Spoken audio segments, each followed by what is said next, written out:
Acclame bien le Seigneur. Shangilia vizuri Bwana. Là-bas derrière, est-ce que vous êtes là? Kule nyuma je. Est-ce que vous pouvez faire du bruit pour Jésus? Je mnaweza fanya Je ne vous entends pas. Siwasikie.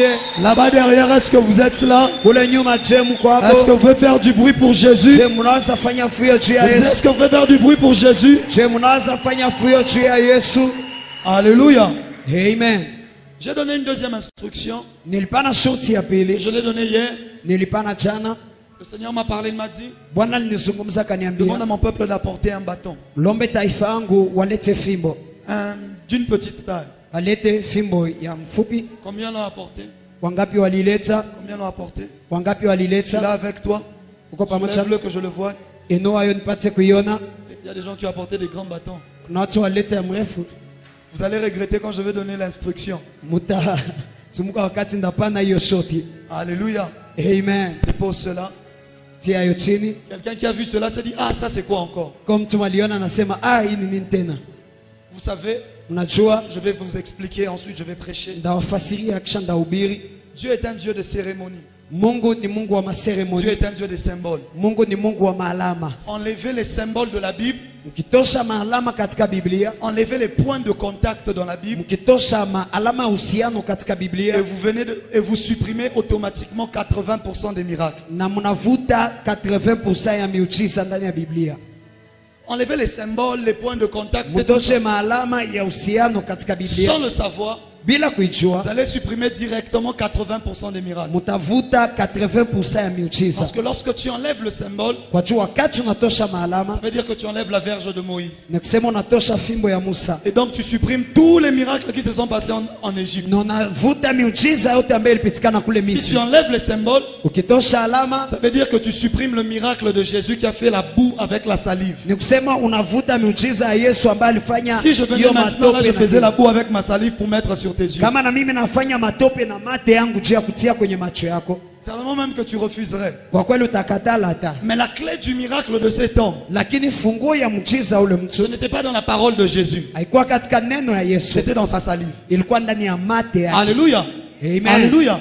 Amen. Si tu supprimes les symboles, Kama unatosha alama, tu supprimes tous les mouchoirs qui avaient collé le corps de Paul. unatosha hiyo mamushwari yote ambayo La iligusaka Bible a mwili dit ya il Paulo. prenait des mouchoirs, il collait avec le corps de Paul. Biblia inasema balikuwa kamata mamushwari Ils allaient banapandisha chez eux à la maison. balikuwa nenda nazo Ils nyumbani, posaient le mouchoir. balikuwa natia hiyo bitepe, Il n'y avait aucune parole. hakuwa hata neno moja. Paul n'était pas là. Paulo hakukuwa pale, Juste un mouchoir qui avait collé son corps hiyo tu mshwari ambaye ilibana avait mwili la wake. capacité d'apporter la guérison. Ilikuwa na uwezo wa kuleta Mais uponyaji. si tu refuses les symboles, ça c'est dans le Nouveau Testament, n'est-ce pas? Lakini kama unakatala maalama, ni Parce qu'il y a katika toujours des gens qui disent non, l'ancien, hein, ça c'est dans le kuna batu Nouveau. wanasemaka agano ya kale. Hapana, Alléluia. hiyo ni agano jipya. Alléluia. Amen. Alléluia. Amen. Si tu supprimes les symboles, Kama unatosha maalama, tu supprimes l'huile d'onction, unatosha mafuta ya upako, tu supprimes tous les rois d'Israël unatosha bafalme parce qu'on yote ya les Israeli. consacrait avec l'huile. Kwa juba alikuwa anabatia Tu kando na supprimes les mafuta. prophètes Unatosha parce qu'on les banabii. consacrait avec l'huile. Kwa juba alikuwa Tu anabapaka na supprimes les mafuta. sacrificateurs Unatosha parce qu'on bakuhani. les consacrait avec l'huile. Kwa juba alikuwa anabapaka Si tu mafuta. supprimes les symboles, Kama unatosha maalama, tu supprimes le sel que Élisée a utilisé. unatosha chumvi ambayo Elisha Il alitumikisha. veut purifier l'eau qui était amère. Anapenda takasa maji ambayo ilikuwa Il ne vient mchungu. pas simplement pour prier, Akuye tu juu ya kupata kuomba, mais il prend le sel lakini anakamata et chumvi il verse dans l'eau. na Et anaimwanga il dit aux katika gens, maji. buvez, l'eau est devenue normale. Na anaambia watu mkunye Si tu maji na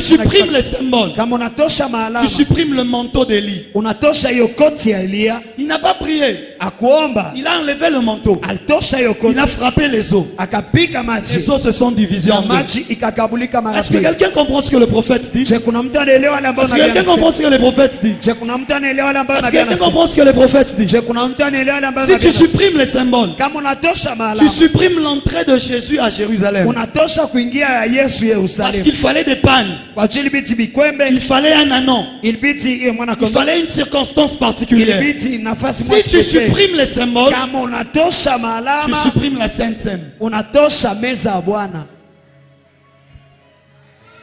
Je répète, Narudilia, si tu supprimes les symboles, kama unatosha tu maalama, vas supprimer ce que nous faisons tous les jours dans nos églises. unatosha ile ambayo tunafanya makila siku sainte, kwenye makanisa yetu, meza sainte, ya Bwana Qui est aussi quoi? ambayo Un iko ni symbole. Un alama, point de contact pour nous, alama uhusiano kwetu pour recevoir la vie et le corps de Christ. kwa ajili ya kupokea uzima na mwili wa Kristo. Alléluia.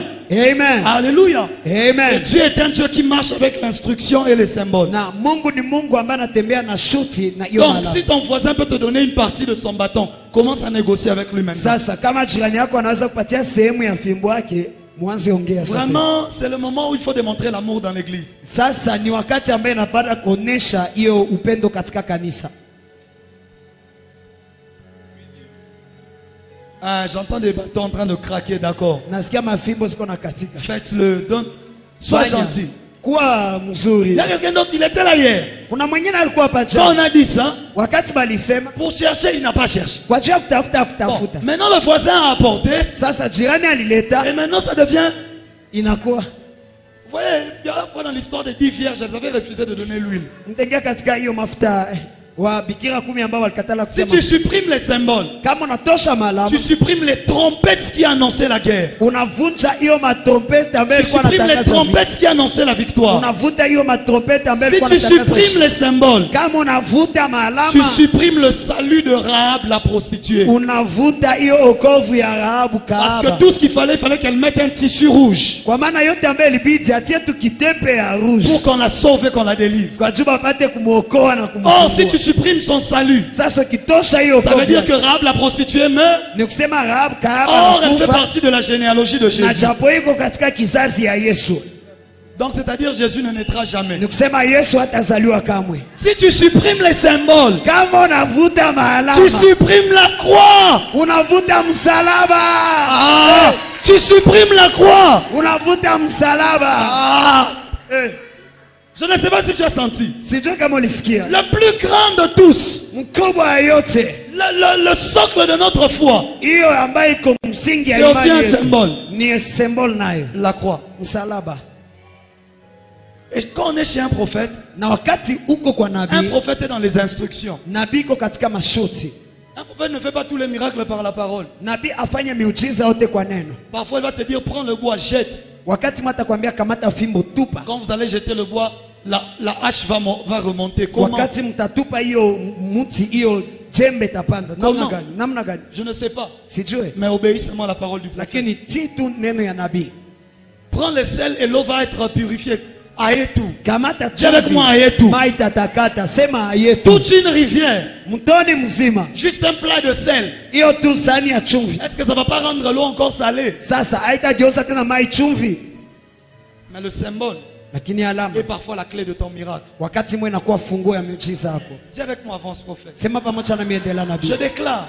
Natangaza. Écoutez, ce soir ne soyez pas pressés. Hein. Sikia, jioni ya leo sikwe mbio mbio Ce soir, je vais vraiment travailler. Jioni ya leo ndatumika kabisa. On pourra aller même personne après personne. Personne Tutaenda après- hata mtu kumutu, mtu kwa mtu. Je vais prophétiser jusqu'à. Ndatabiri mpaka, On va faire les miracles jusqu'à. tutafanya miujiza mpaka, On va démontrer la puissance jusqu'à. tutaonesha mamlaka mpaka. Avant que tu ne sortes d'ici, tu seras déjà employé. Mbele utoke hapo utakuwa ulishapata kazi mara moja. Oh. Eh? Pas parce que j'aurais seulement déclaré. Hapana tu ndamaliza kutamka. Pas parce que j'aurais seulement déclaré. Hapana tu ndamaliza kutamka. Parce que quand j'aurai déclaré, on va te dire que tu viens d'être engagé. Lakini tu ndatamka batakwambia mara moja unamaliza kukamatiwa. Souvenez-vous le dernier jour de Bethel. Mkumbuke siku ya mwisho ya J'ai Bethel. déclaré moins de 10 secondes après quelqu'un a reçu le travail. Nilitangaza On lui envoie le chini ya message. 10 Oh secondes. non, vous venez Mtu d'être anapata engagé. kazi, Ah, banamtumia ujumbe unamaliza kupata Frère. kazi. Ndugu, tu vas sortir d'ici utatoka hapa avec un enfant dans le ventre. na mtoto ndani ya tumbo. Yeah. Comment est-ce que l'enfant est venu, on ne sait pas. Namna gani mtoto alikia sijue. Mais tout ce qu'il y a, il a aussi l'ADN de son père. Ah, Lakini iko na ADN ya babake. Ah, écoutez, sikia. Esaïe dit, Isaya anasema. Esaïe, Isaya il dit, je m'approchais de la prophétesse. anasema nilikuwa nazogelea nabii Et mwanamke elle conçut. na akabeba mimba. Il n'a rien fait. Akufanya kitu, Il s'est seulement approché. alizogelea. Yeah. C'est dans Esaïe. Ni katika Il se Isaya. m'approchait de la prophétesse. Nilisogelea nabii Parce mwanamke. que sa femme aussi était prophétesse. Kwa juu bibi yake pia alikuwa Et prophetess. elle conçut. Na anachukua mimba. Que la puissance de Dieu s'approche de toi. Mamlaka ya Mungu ikusogelee. Et fasse naître cette entreprise qui dormait au-dedans de toi. Na izalishe hiyo kampuni ambayo ilikuwa nalala ndani. Écoute, je prophétise, je déclare et décrète Sikia natabiri natangaza que s'il le faut, kama inabidi en sortant, tu verras un corbeau venir te donner ton dossier. Kutoka hapo tona kibombobombo inakia kupatia dossier. Les corbeaux qui ont nourri Élie ne sont pas morts. Kibombobombo ambaye kulisha Elia asiafariki. Il y a un homme de Dieu qui pleurait un jour. Kuna mtu wa Mungu ambaye alikuwa analia siku Il moja. traversait une situation compliquée. Alikuwa anapitia hali ya nguvu sana. Et il était en retraite de jeûne et prière. Na alikuwa katika mafungo na maombi. Le jour il finit, Siku ambayo anamaliza, il veut se laver. anapenda Il se kukoga. rend compte qu'il n'a même pas le savon. Anagundua ana hata hiyo sabuni. Il commence à se plaindre devant Dieu. Anaanza nungunika mbele ya Mungu. Il a dit, Seigneur, vraiment, Sema Bwana, après tout ce temps, kisha hii wakati yote, même le savon, j'en ai pas. hata sabuni mimi nakosa. Finalement, tu es Dieu ou tu n'es pas. Sasa uko Mungu wala uko Mungu? Quand il a fini de se plaindre, Wakati alimaliza kunungunika, un corbeau est venu avec le savon. kibobobobe kakia na sabuni. Il a réfléchi, il a dit, Akawaza fallait que je demande même des diamants. ilibidi nilombe hata diamant. Le problème avec toi, c'est que tu fais des fausses prières. Shida pamoja na wewe unafanyaka maombi ya Le bongo. problème avec toi, Shida pamoja na quand wewe tu pries, wakati tu dis, unaomba Seigneur, même si tu vas m'exaucer dans un mois, c'est pas grave. unasema Bwana hata utanijibu mwezi mmoja haina shida. Seigneur, même si tu m'exauces dans 3 mois, c'est pas grave. Non. Hata unanijibu Je kwa dis ce miezi- soir, je Nasema jioni ya disais leo. ce soir, Nasema jioni je ya leo. disais ce soir, Nilisema jioni ya je leo. disais ce soir, Nilisema jioni ya si leo. tu le crois, tu verras la gloire de Dieu. Kama unaamini utaona utukufu ya Mungu. Donne-moi le plus grand amen. Nipatie amina kubwa. On va lire la Bible rapidement et on va commencer. Tasoma Biblia mbio mbio na tutaanza. Père, merci pour l'onction. Baba, asante kwa upako. Merci pour les anges. Asante kwa malaika. Merci pour la puissance. Asante kwa mamlaka. Merci de me oindre de manière particulière. Asante kwa kunipaga kwa namna upekee. Je crois en toi comme un enfant. Na kuaminia kama vile mtoto Parce mdogo. que je sais que rien ne t'est impossible. Kwa juu najua hakuna kitu isiyowezekana Que kwako. ma foi soit comme la foi d'un enfant ce soir. Imani yangu ikuwe kama imani ya mtoto jioni ya leo. Afin de croire aux choses les plus folles. Kwa juu ya kuaminia vitu ya kwenda bazimu. Et de marcher avec toi dans la Na direction que tu vas kutembea prendre. pamoja nawe katika njia ambayo unanitilia. Saint-Esprit, merci. Roho Mtakatifu Parce asante. que je sais Kwa juu najua que toute chose m'est rendue possible ce soir. kama mambo yote inaniwezekania jioni ya leo. Exode chapitre 14. Kutoka Lève-toi, sura on va ya lire les 14. Écritures. Shimama tasoma miandiko. On va faire une longue lecture. Tafanya kusoma mrefu. Eh Jésus, Yesu. je commence à prêcher à cette heure. Pour qu'on finisse à quelle heure? Naanza ubiri sai tumaliza wakati. Dis au voisin, ne commets pas l'erreur de partir. Ambia jirani yako usifanye hata kosa ya kuenda. On va compter même le nombre de haricots que tu as mangé hier. Utasabia hata hesabu ya maragi ambayo ulikula jana. Exode chapitre 14 à partir du verset. Kutoka sura ya 14 On kuanzia va commencer plus haut. tanzia juu. On va commencer plus haut. Tanzia juu. À partir du verset 10. Kuanzia mstari wa 10. 14, le verset 10. 14 mstari wa 10. Vous y êtes? Mko hapo? Vous y êtes? Mko hapo? Il est écrit, Imeandikwa Pharaon approchait, les enfants d'Israël levèrent les yeux, et voici les Égyptiens étaient en marche derrière eux. Et les enfants d'Israël eurent une grande frayeur. Ils crièrent à l'Éternel, ils dirent à Moïse, n'y avait-il pas de sépulcre en Égypte, sans qu'il fût besoin de nous mener mourir au désert?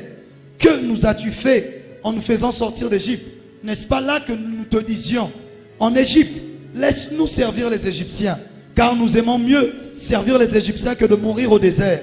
Moïse répondit au peuple, ne craignez rien, restez en place, regardez la délivrance que l'Éternel va vous accorder en ce jour. Tu n'as pas dit Amen. Akusema amen. Je disais, regarde la délivrance que l'Éternel va t'accorder en ce jour. Tangaza ufungulivu ambao milele atakupatia leo. Car les Égyptiens que vous voyez aujourd'hui, vous ne les verrez plus jamais. L'Éternel combattra pour vous et vous gardez silence. Et toi garde Silence. quand les gens te combattent, on parle pas. Dis ça en Swahili. Wakati watu kupiganisha wanafunga kinywa. 15. 15 L'Éternel dit à Moïse, pourquoi ces cris? Parle aux enfants d'Israël et qu'ils marchent. Dis au voisin marche. ambia jirani tembea. Dis au voisin marche. Ambia jirani tembea. Toi, lève ta verge et tends ta main sur la mer et fends-la. Et les enfants d'Israël entreront au milieu de la mer à sec. Et moi je vais endurcir le cœur des Égyptiens pour qu'ils y entrent après eux. Et Pharaon et toute son armée, ses chars et ses cavaliers feront éclater ma gloire. 19, on saute 19. L'ange de Dieu qui allait devant le camp d'Israël. L'ange qui allait où? Malaika ambaye alikuwa nenda wapi? devant, mbele partit et alla derrière eux. Et la colonne de nuée qui les précédait partit et se tint derrière eux. Elle se plaça entre le camp des Égyptiens et le camp d'Israël. Cette nuée était ténébreuse d'un côté et de l'autre, elle éclairait la nuit. Nangambo Égypte molili, nangambo Israël là, Polé, ebimi ebimi. les deux camps n'approchaient point l'un de l'autre pendant quoi? Toute la nuit. Moïse étendit sa main sur la mer et l'Éternel refoula la mer par un vent d'Orient qui souffla avec impétuosité toute la nuit. Le vent avait soufflé toute la nuit. La mer Rouge ne s'était pas divisée comme ça. Iyo bahari nyekundu haikugabulika hivi. C'était un processus qui a eu lieu pendant toute la nuit. Ni mambo ambayo ilifanyika usiku mzima. Il mit la mer à sec et les eaux se fondirent. Les enfants d'Israël entrèrent au milieu de la mer à sec et les eaux formaient comme une muraille de leur côté droit et de leur côté gauche.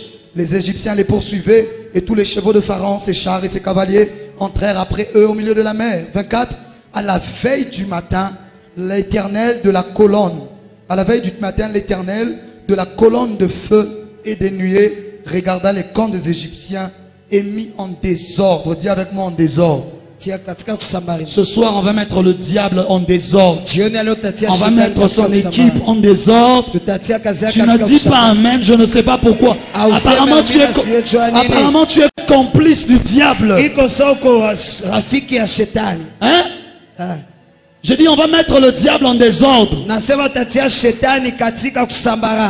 Il ôta les roues de leurs chars et il en rendit leur marche difficile.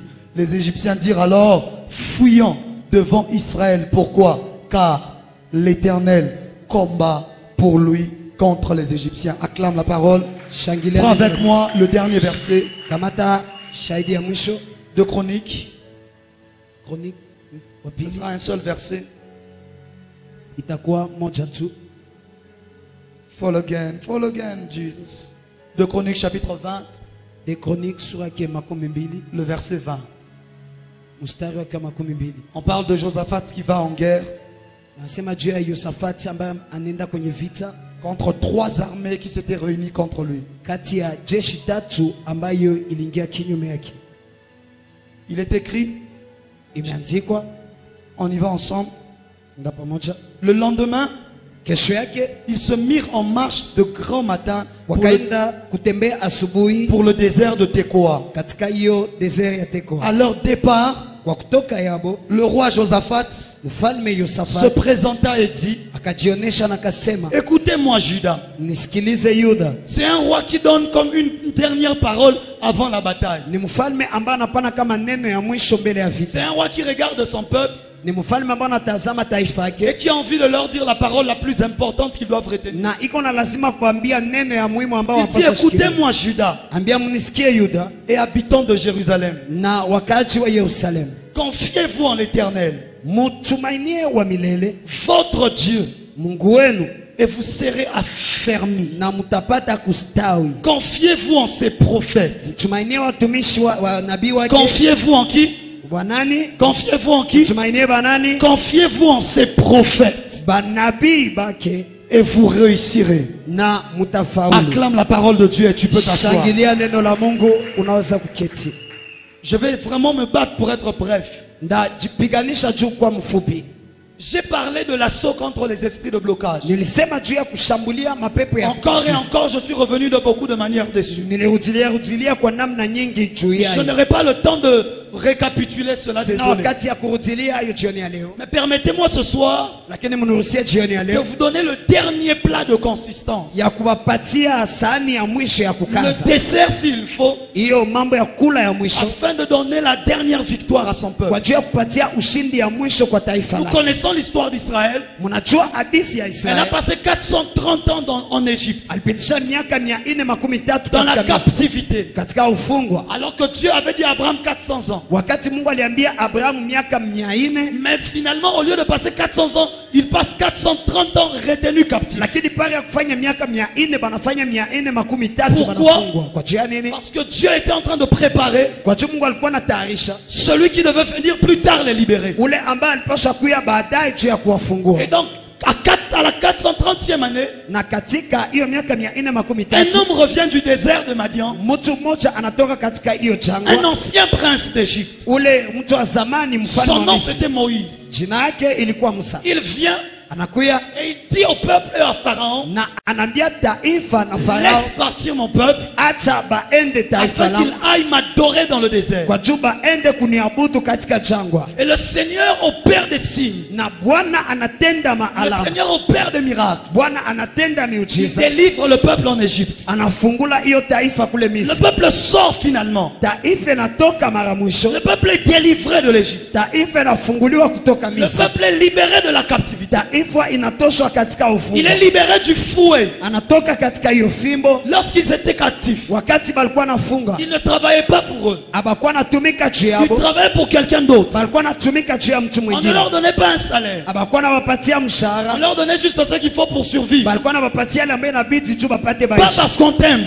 Hapana juu mais banakupenda, pour que demain tu reviennes travailler. lakini juu kesho upate kurudia kutumika. Ils étaient dans les pleurs Balikuwa katika vilio parce qu'ils se souvenaient kwa juu balikuwa nakumbuka que lorsque leur père était entré en Égypte, kama wakati baba zao balingia kule Misri, ils étaient entrés comme des rois. balingia kama vile bafalme, Ils étaient entrés comme des princes. balingia kama vile Et bafalme, leur frère Joseph na kaka yabo Yusufu était à la tête du pays. alikuwa ule mkubwa katika Mais nchi. les années sont passées. Lakini miaka zitapita, Et ce qui était pour eux un honneur est devenu pour eux une prison. yabe ambayo ilikuwa kwabo heshima ikageuka Il y a kwabo des gereza. gens. Kuna batu Ce qui était pour eux une gloire hier yale ambayo ilikuwa kwabo utukufu a fini par devenir pour eux une prison. ilimalizikia kugeuka juu yabo hiyo jangwa. Vous savez, Mnajua le problème, shida c'est que lorsque l'on voit la porte fermée ni kusema wakati banaona mlango et inafunga qu'on est dans la maison, na tuko katika nyumba, parfois on croit wakati mwa que tunaaminia c'est nous qui avons enfermé les gens à l'extérieur kama ni sisi ndio tulifungia batu nje et qu'on est bien à la maison. na tuko vizuri ndani ya Ça, nyumba. c'est lorsqu'il pleut. Hiyo ni wakati mvua Mais inanyesha, lorsque la pluie se termine, lakini wakati mvua la inaisha, pluie ne dure pas éternellement. hiyo mvua haiketi milele. Lorsque la pluie se termine, Wakati mvua inaisha, la porte fermée hiyo mlango ambayo ilikuwa nafungwa n'est plus un malheur pour ceux qui sont dehors, haiko tena ole kwa bale biko mais nje, un malheur pour celui qui est à l'intérieur. lakini inageuka ole kwa ule ambaye iko ndani, Parce que la famine passe. kwa juu njaa inapita. Elle ne devait faire que 7 ans. Ilipaswa fanya tu miaka 7.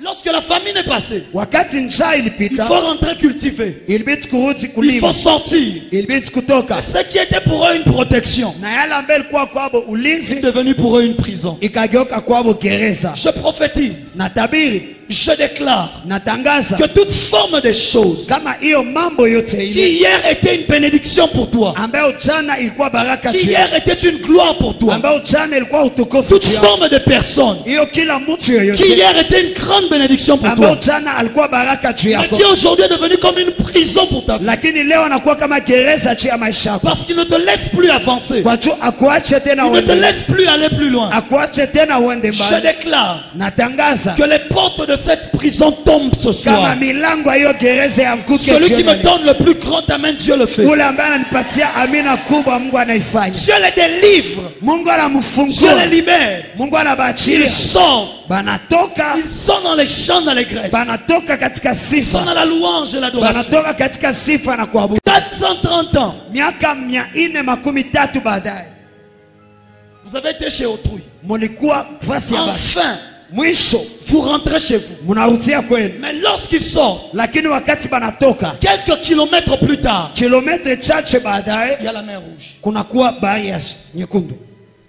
Mon problème ce soir Shida yangu n'est pas la délivrance de la captivité d'Égypte. haiko ufungulivu ya ufungwa ya Misri, Mais le problème, lakini shida c'est qu'après que tu sois sorti d'Égypte, ni kisha ulishatoka tu kule Misri, rencontreras la mer Rouge. utakutana hiyo bahari nyekundu. La plupart des personnes, Batu bengi ils ont reçu le Seigneur. balipokea Bwana, Ils ont été sauvés. baliokolewa, Ils ont été délivrés. balifunguliwa, Mais lorsqu'ils veulent avancer, lakini wakati banapenda ils endelea, rencontrent la mer Rouge. banakutana bahari nyekundu.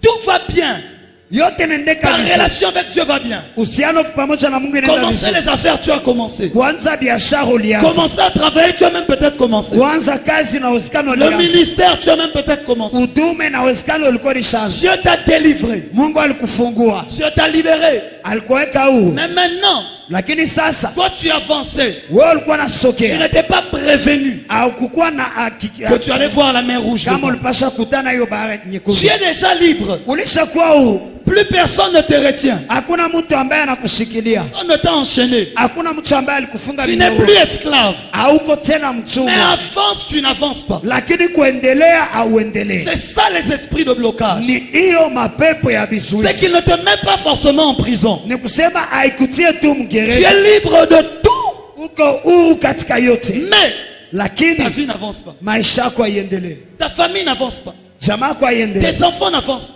Batoto yako Tes habendelee. affaires n'avancent pas. Biashara yako haiendelee. Pourquoi? Kwa juu ya nini? Parce que tu es sorti d'Égypte. Kwa juu ulitoka kule Mais Misri. tu as oublié Lakini ulisahau qu'il y avait aussi la mer rouge. kama kulikuwa pia bahari Beaucoup de nyekundu. gens sont sortis d'Égypte. Tangu batu balitoka Mais ils Misri. n'ont pas été préparés à affronter la mer rouge. Lakini abakutayarishiwa Beaucoup kupiganisha de chrétiens. Bakristu bengi Ils n'entrent pas à Canaan. abaingie Kanana. Parce qu'ils sont encore devant la mer rouge. Kwa juu bangali mbele ya bahari nyekundu.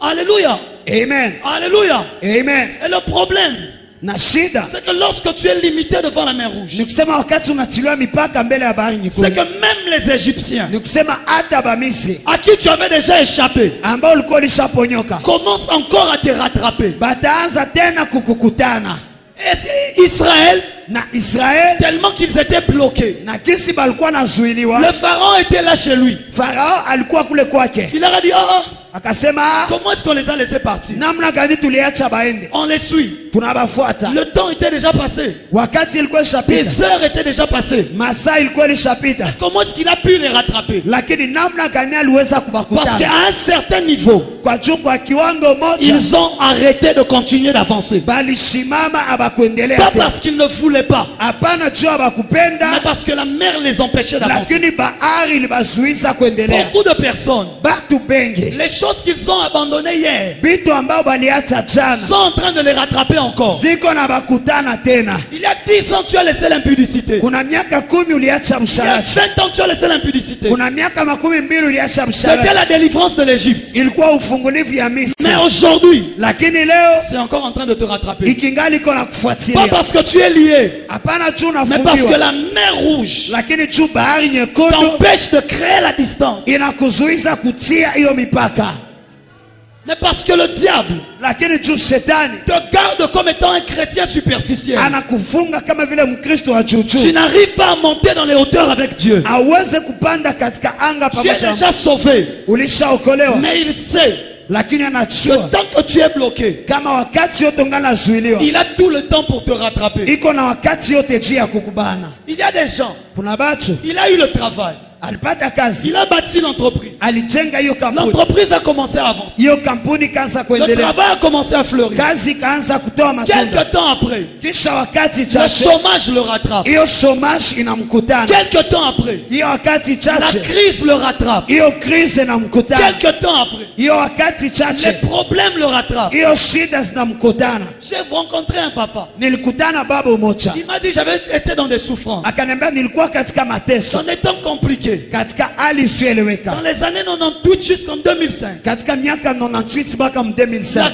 gloire de Dieu m'a visité. utukufu ya Mungu ilitembelea, Les richesses incroyables utajiri isiyoeleweka, sont venues, des portes se sont ouvertes partout. hiyo mamilango ikafunguka nafasi yote. Mais pourtant, Lakini japo hiyo juste après, baadaye je ne sais pas ce qui s'est passé. sijue yale ambayo J'ai ilifanyika, commencé encore à tout perdre l'un après l'autre. nilianza kupoteza yote moja kwa Le ingine. problème, ce n'était pas qu'il n'était pas libéré Shida haiko kusema akufunguliwa de la pauvreté, katika umaskini, mais c'est qu'à un certain niveau, lakini kwa kiwango moja il a rencontré sa mer rouge. alikutana bahari nyekundu. Plusieurs d'entre vous ici, Bengi kati yenu hapa, même si vous me regardez comme si vous ne savez pas de quoi je parle, hata kama mnanitazame kosa mjue mimi nasema, vous savez au fond de vous mnajua ndani mwenu que vous êtes devant une mer. kama uko mbele ya bahari, Pour être libéré de Pharaon, kwa ajili ya kufunguliwa kwa Farao, tu connaissais au moins comment faire. ulikuwa unajua namna gani kufanya. Ce n'est pas que la porte était bloquée. Haiko sema mlango ilikuwa nafungiwa. Tu savais que le chemin c'est ça, tu sors de l'Égypte. Ulikuwa unajua njia ni hapa na mimi natoka Mais tu Misri. sembles être devant un problème, Lakini uko sasa kisuko mbele ya shida moja donc tu ne connais pas comment ça va se passer. ambaye haujue namna gani bitafanyika. Pharaon encore ça allait. Farao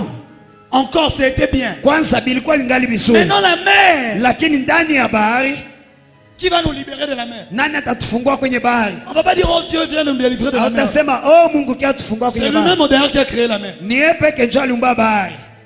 Beaucoup de personnes ici, Batu bengi hapa tu sers Dieu, unatumikia Mungu, tu crains Dieu, unaogopa Mungu, mais tu as tout le temps l'impression que quelque chose lakini kila wakati kuna nasa kitu te moja résiste. iko na Est-ce que kugangia. quelqu'un sait de quoi je parle? Je, kuna mtu anajua bien Est-ce niko nasema? qu'il y a une femme qui sait de quoi Je, je kuna parle? mwanamke ambaye anajua bien niko nasema? Il y a un homme qui sait de quoi je parle. Kuna mwanaume ambaye anajua bien niko Tu as nasema? l'impression Uko na wazia qu'il y a quelque chose kama kuna kitu moja qui te résiste, tu ne sais pas pourquoi. ambaye iko na kugangia au yechi ya nini? Tu es libre. Uko huru Pour adorer, tu es libre. kwa ajili ya kuabudu, uko huru Tu n'es même pas possédé par un démon. au ajaliwa tena na Mais pepo moja, pourquoi tu n'avances plus? lakini jua nini auendelee tena? Certains, ça fait 10 ans. Pamoja na kwa miaka 10 Tu es là.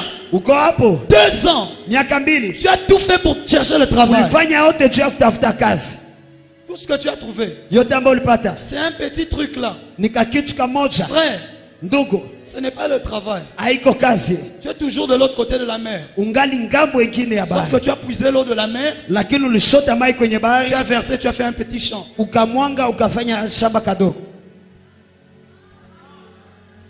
Mais tu n'as pas encore traversé. lakini auyavuka. Mais ce soir, Lakini jioni ya leo c'est la soirée de la traversée. ni jioni ya kuvuka. Je disais ce soir, Nilisema jioni ya leo c'est la soirée de la traversée. ni jioni ya kuvuka. Écoute-moi. Nisikie, Si tu sens quelque chose qui te dit rentre, rentre, rentre, kama unasikia kitu ambaye nakwambia rudia kunyumba, rudia. frère, s'il te plaît, Ndugu, tafadhali comprends que c'est un esprit qui ne veut pas que tu elewa traverses. kama ni roho ambaye haipendi utambuke. Je n'ai pas fait ces assises pour qu'il y ait beaucoup de gens. Sikufanya hii fasi juu batu bakwe ba mingi.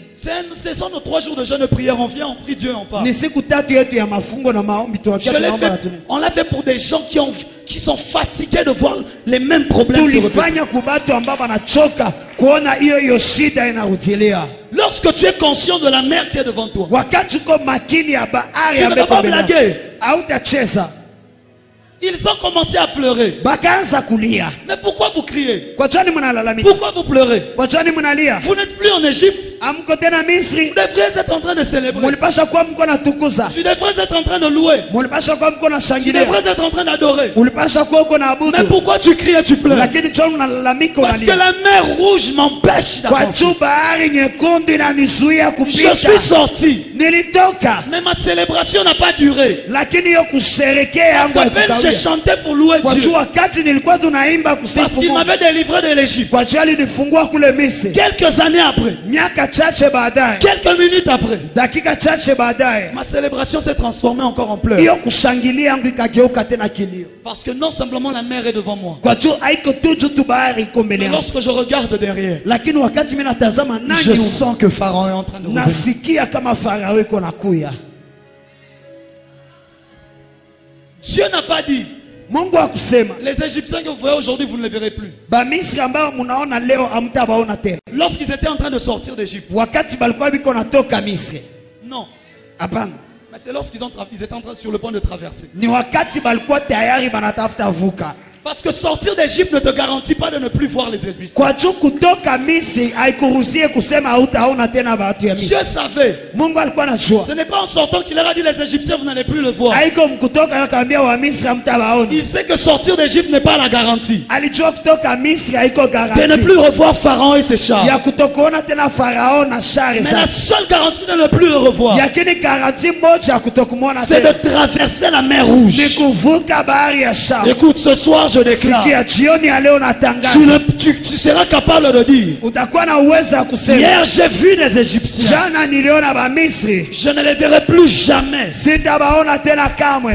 Il y a des gens qui ont dit cette phrase trop tôt. Kuna batu ambao walisemaka msema mbele ya Il a wakati, déclaré ça au culte. Hey, akatangaza kwa ibada le jour de sa conversion, Shadaba, siku ya kuokoka yake, quelques années plus tard, miaka chache baadaye, Comment est-ce que les Égyptiens sont ici? Kwa chani ba Misri na biko Mais hapa? Seigneur, Bwana, j'avais déclaré. nilitangazaka. J'avais déclaré, mais tu n'avais pas traversé. Ulitangazaka lakini haukufukaka.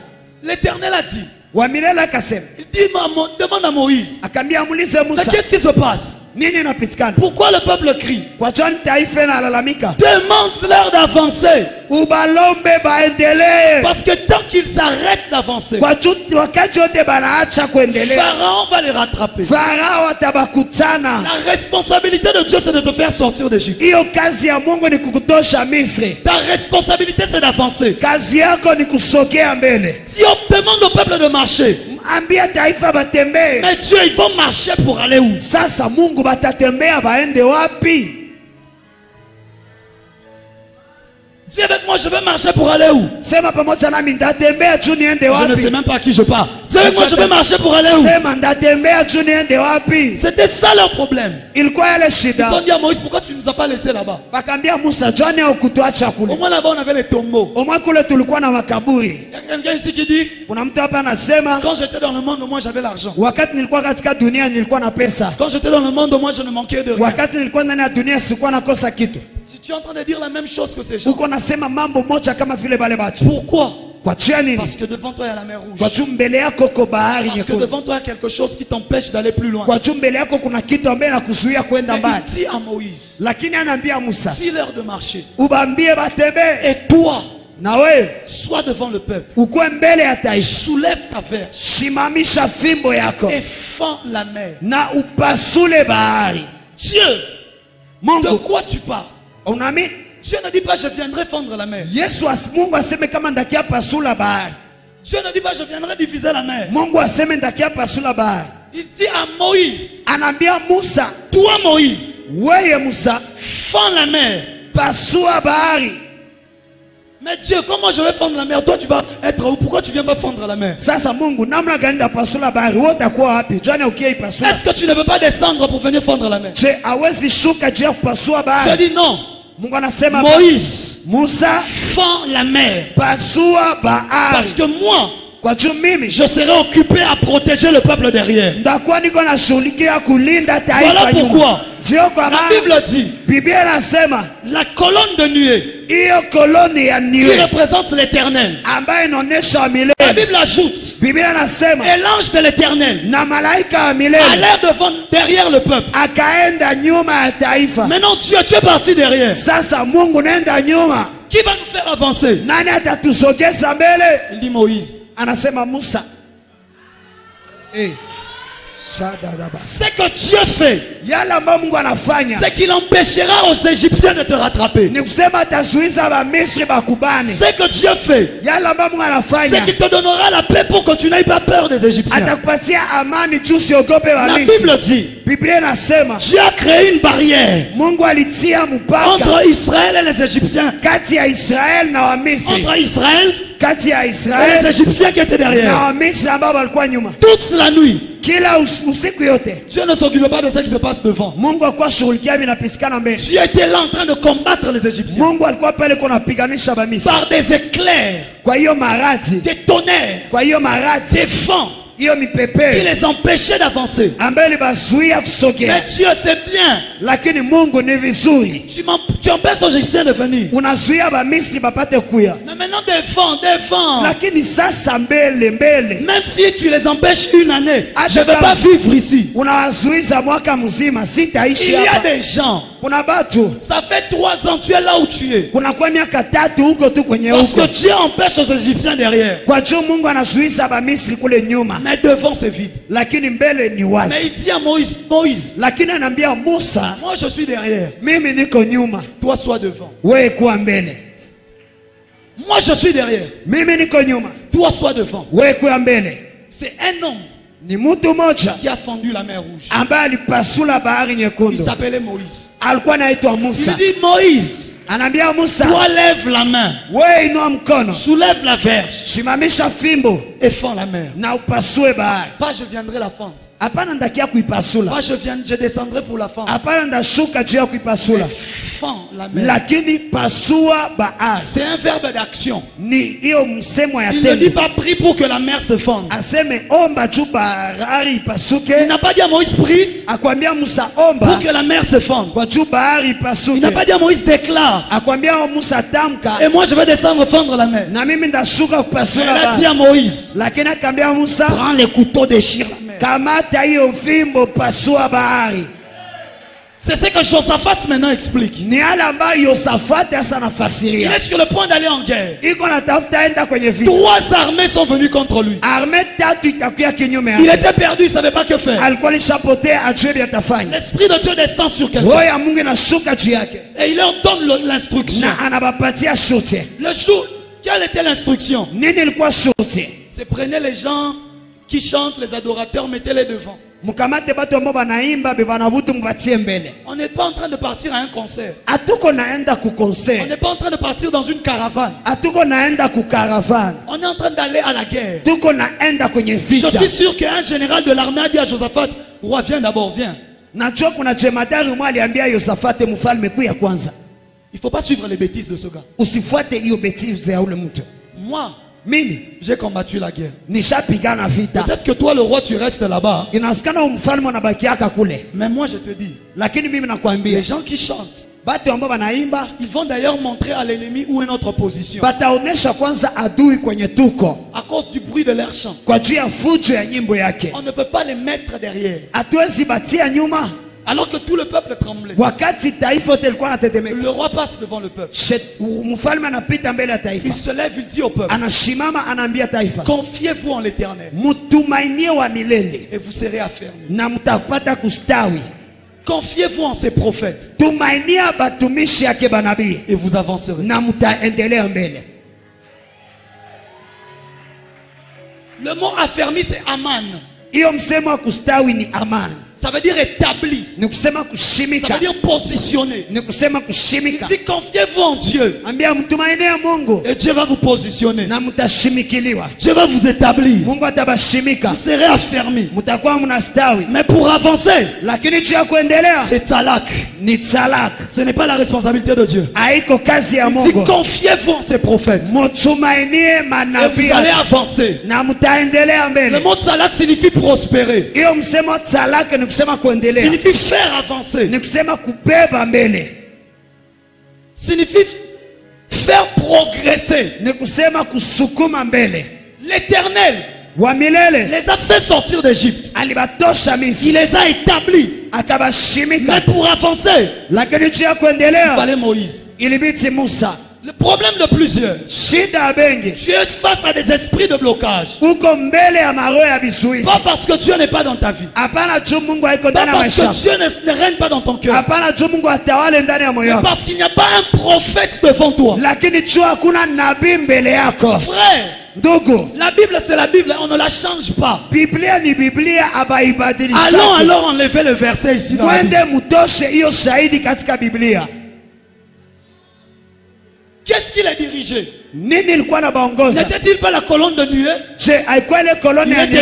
écrit, Imeandikwa l'Éternel les dirigeait dans la colonne de nuée. wa milele alikuwa na La baongoza journée- katika hiyo koloni mchana Et la colonne de feu la nuit. na hiyo koloni ya moto usiku. L'Éternel marchait devant eux. Wa milele alikuwa anatembea mbele Bon, yao. maintenant la colonne était passée derrière. Sasa hiyo koloni kaenda nyuma, L'Éternel est passé derrière. wa milele akaenda nyuma. Parce que le problème, Kwa juu shida c'est que tu es trop occupé ni kusema Mungu iko na kazi sana à combattre ceux qui essayent de te rattraper. ya kupiganisha wale ambao wanapenda Il est kubana. trop occupé Ana kazi à sana combattre le diable qui essaie de te tuer chaque nuit. kupiganisha shetani ambaye anapenda kuua kila usiku. Il est trop occupé Iko na kazi sana à combattre les poisons qu'on met pour toi tout le ya temps. kupiganisha hiyo masumu ambayo wanakutilia kila siku, Mais pour avancer, lakini juu ya il a kuendelea pris la responsabilité et l'a donnée à ses prophètes. alikamata hiyo kazi Il a dit, akapatia fou. manabii yake, akamwambia nyinyi Vous faites avancer le peuple. mwebebe taifa mbele, Vous nyinyi divisez la mer rouge en deux. mukabule bahari ya Voilà Shamu. pourquoi. Ndio kwa maana Il suffit de la parole d'un prophète ilibidi nene ya nabii pour que ta vie soit totalement changée. kwa juu maisha yako ibadilike yote. Le problème avec toi, Shida tu pamoja as nawe, confiance en Dieu. unatumainia Mungu, Ta confiance en Dieu est stable. Tumaini yako kwa Mungu Ta inastawi. confiance en Dieu est élevée. Tumaini yako kwa Mungu iko juu. Depuis que tu es petit, Tangu gali tu mtoto as appris à avoir confiance en Dieu. ulijifunza kutumainia Mungu.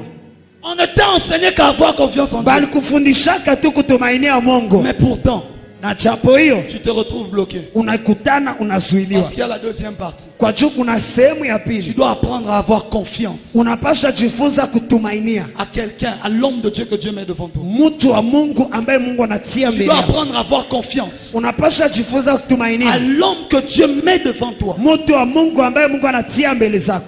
Capable de lui confier ta vie. Unakuwa na uweza kumpatia maisha yako, Capable de lui confier ta destinée. uweza kumpatia ujio yako. Parce que c'est à lui que Dieu a donné le tzalak. Kwa juu ni kwake jo Mungu alipatia talaka. Le mot tzalak Hiyo msema talaka signifie aussi parole. inasema pia neno. La parole d'un prophète, Neno ya nabii ce n'est fulani pas le logos. haiko La logos. parole d'un prophète, Neno ya nabii ce n'est pas le réma. haiko rema. C'est pour les autres. Ni kwa chia La bengine. parole d'un prophète, Neno ya nabii on appelle ça le tzalak. banaita talaka. Le logos et le réma, c'est pour les autres. Hiyo logos na rema ni Mais chia lui, il a bengine. la parole qui permet d'avancer. Lakini yeko na neno ambaye anaruhusia Dieu lui a kuendelea. donné l'autorité Mungu alimpatia mamlaka pour faire avancer tout un peuple. kwa juu ya kubeba mbele taifa Voilà mzima. pourquoi vous allez voir des gens. Jo kama na mtola batu Vous allez dans des pays. mutenda ndani ya Vous mainchi, allez en Afrique du Sud. mwende mu Afrique du Sud, Vous allez au Nigeria. munaenda Nigeria, Vous voyez des gens munaona batu qui sont prêts à défendre leur homme de Dieu. ambao biko tayari kutetea Ils mtu sont wao prêts wa à se Mungu, battre pour leur homme de ambao Dieu. biko tayari kupigana juu ya Si mtu l'homme wao de wa Dieu Mungu. dit telle chose, Kama mtu wa Mungu anasema tout le kitu monde va fulani, le faire. kila mtu ataifanya. Une fois le révérend Espérance Makadi, Siku moja Reverend Esperance il entre Makati dans un taxi. anaingia katika Ils sont en train de taxi, se diriger. iko naenda, Il était accompagné de son ami. alikuwa anasindikizwa na rafiki Et yake, ils ont commencé à parler d'un homme de Dieu. na bakaanza sema juu ya mtu wa Mungu Ils moja, ont dit, mais bakasema ce prophète-là, ule nabii apparemment, iko saa il est trop critiqué. C'est- anasemewa sana. Voilà.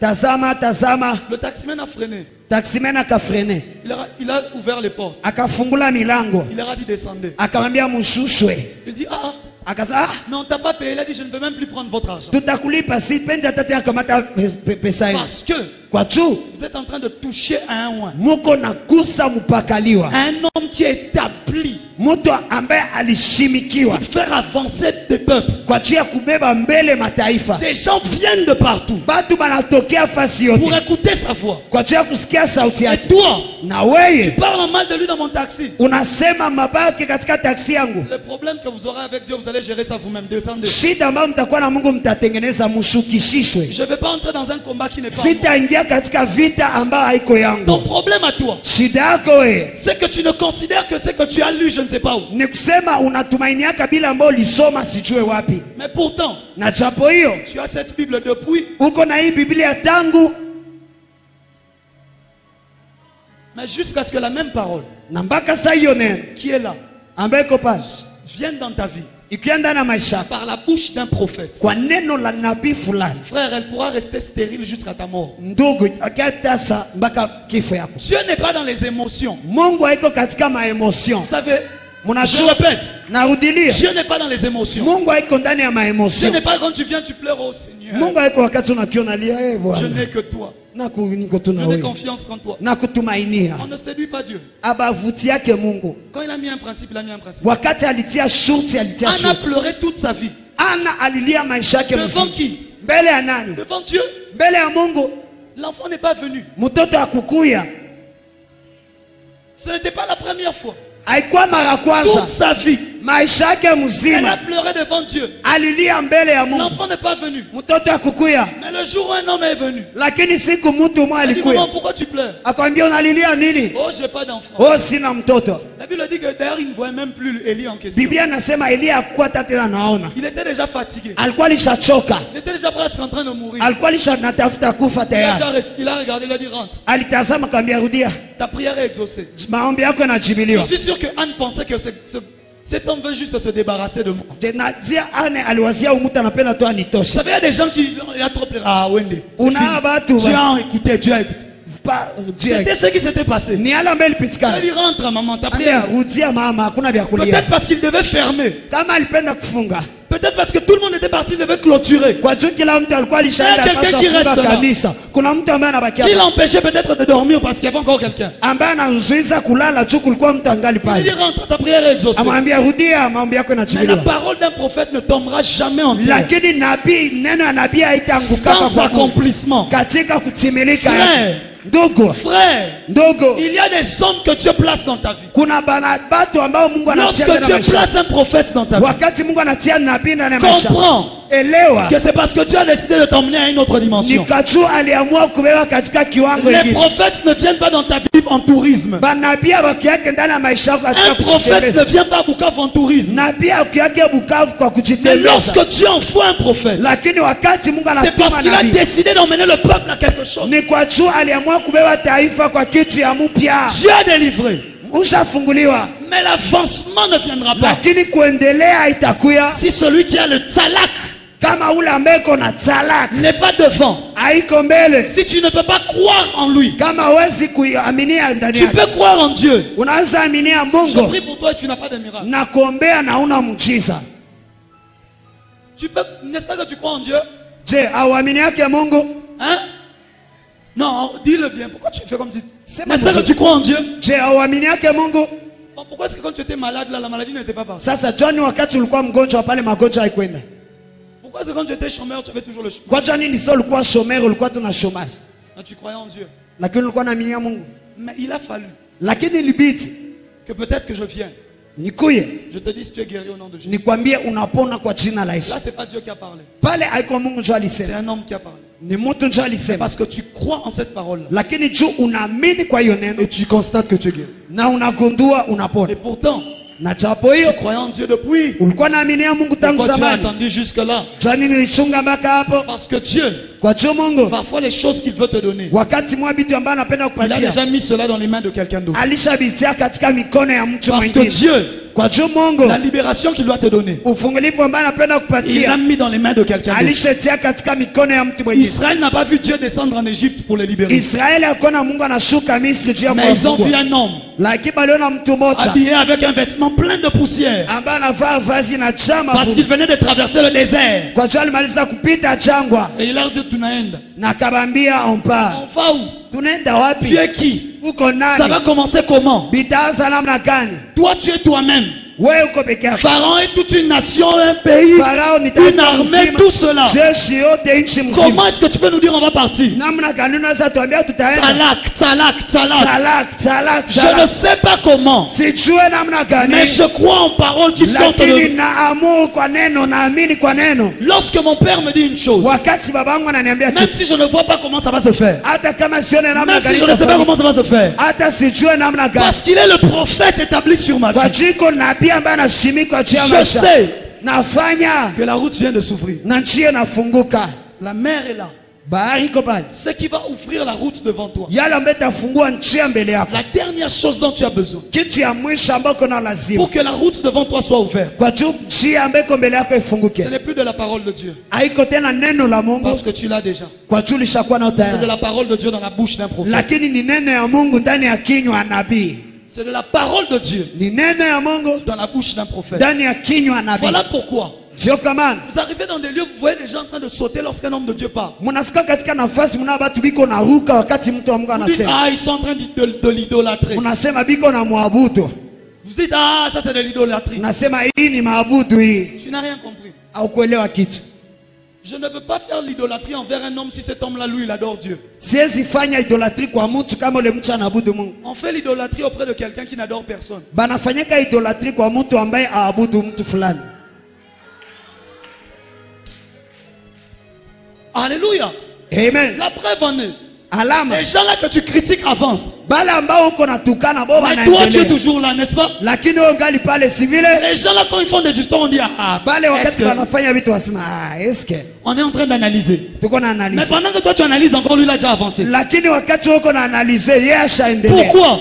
Kwa jia nini? Parce que toi tu es dans la morale. Kwa jua uko katika Toi tu es morale. dans l'intelligence. Woko katika Toi akili. tu es trop intelligent. Woko mtu wa akili Tu sana. penses que dans son église il n'y a pas de docteurs. Unazia ndani ya Tu kanisa penses qu'il n'y a kuna pas de badokto. PhD. Unazia Tu bana ba penses qu'il n'y a pas PhD. des gens qui ont des grades. Unazia kuna batu biko na magrade. Mais réfléchis un peu. Lakini waza Pose-toi kadogo. la question. Jiswali. S'il y a là-bas des gens qui ont beaucoup plus de doctorats que moi, Kama ko batu biko na doktora mingi kunishinda qui mwele sont plus kanisa. intelligents que moi, Ambao biko na akili mais kunishinda. capables de s'accrocher à la parole d'un homme. Lakini banaweza kuambatana kwa neno ya mwanadamu. Remets-toi en question. Ujiswali peke yako. L'église du Congo est bloquée. Kanisa ya Kongo inazuiliwa. Parce que tout le monde, Kwa juu kila mtu. oh Dieu, Oh Mungu. Dieu, Oh Mungu. Dieu a déjà trop fait. Mungu ashafanya mingi. Tout le reste qu'il doit faire, il a donné à un prophète. Yote ambayo anapaswa fanya alipatia nabii fulani. Lorsque tu as créé Adam, il s'est reposé. Wakati Mungu aliumba Adamu akapumzika. Même si tu viens le réveiller pour lui dire Dieu continue encore de travailler. Hata ungelimlamusha ambia Bwana endelea kutumika, anasema Mais hapana. pourquoi est-ce que Dieu s'est reposé quand il Kwa a créé joni ni Adam? Mungu alijipumzisha wakati aliumba Pas Adamu. parce que le travail était fini, Hapana juu kazi ilikuwa mais shaisha. parce qu'il savait que Adam allait continuer. Lakini juu alijua Adamu ataendelesha. Et lorsque Dieu t'envoie un prophète, Na wakati Mungu anakutumia nabii, il se repose. anapumzika. Parce qu'il sait, Kwa juu il a anajua déjà envoyé celui qui doit continuer les choses. kuna mtu ambaye anapaswa endelesha vitu. Confiez-vous en l'éternel. Mtumainio wa milele. Croyez en lui de tout votre cœur. Mumuaminie kwa moyo Père, yote. je crois en Dieu de tout mon cœur. Naaminia Mungu kwa moyo wangu Je yote. crois en Dieu comme un enfant. Naaminia kwa Mungu kama vile Mais le mtoto. même Dieu a ajouté. Lakini leo Mungu Et aliongeza. confiez-vous en ses prophètes. Mutumainie banabii Et yake vous serez affermis. na mutaendelea. Tu viens dans un culte comme celui-ci. Unakia katika ibada kama hii. Je déclare, Natangaza pendant que toi tu dis, ah, wakati entre-temps, le dimanche prochain, tu vois le voisin venir témoigner. siku ya Mungu ijayo utaona jirani anakia shuhudia.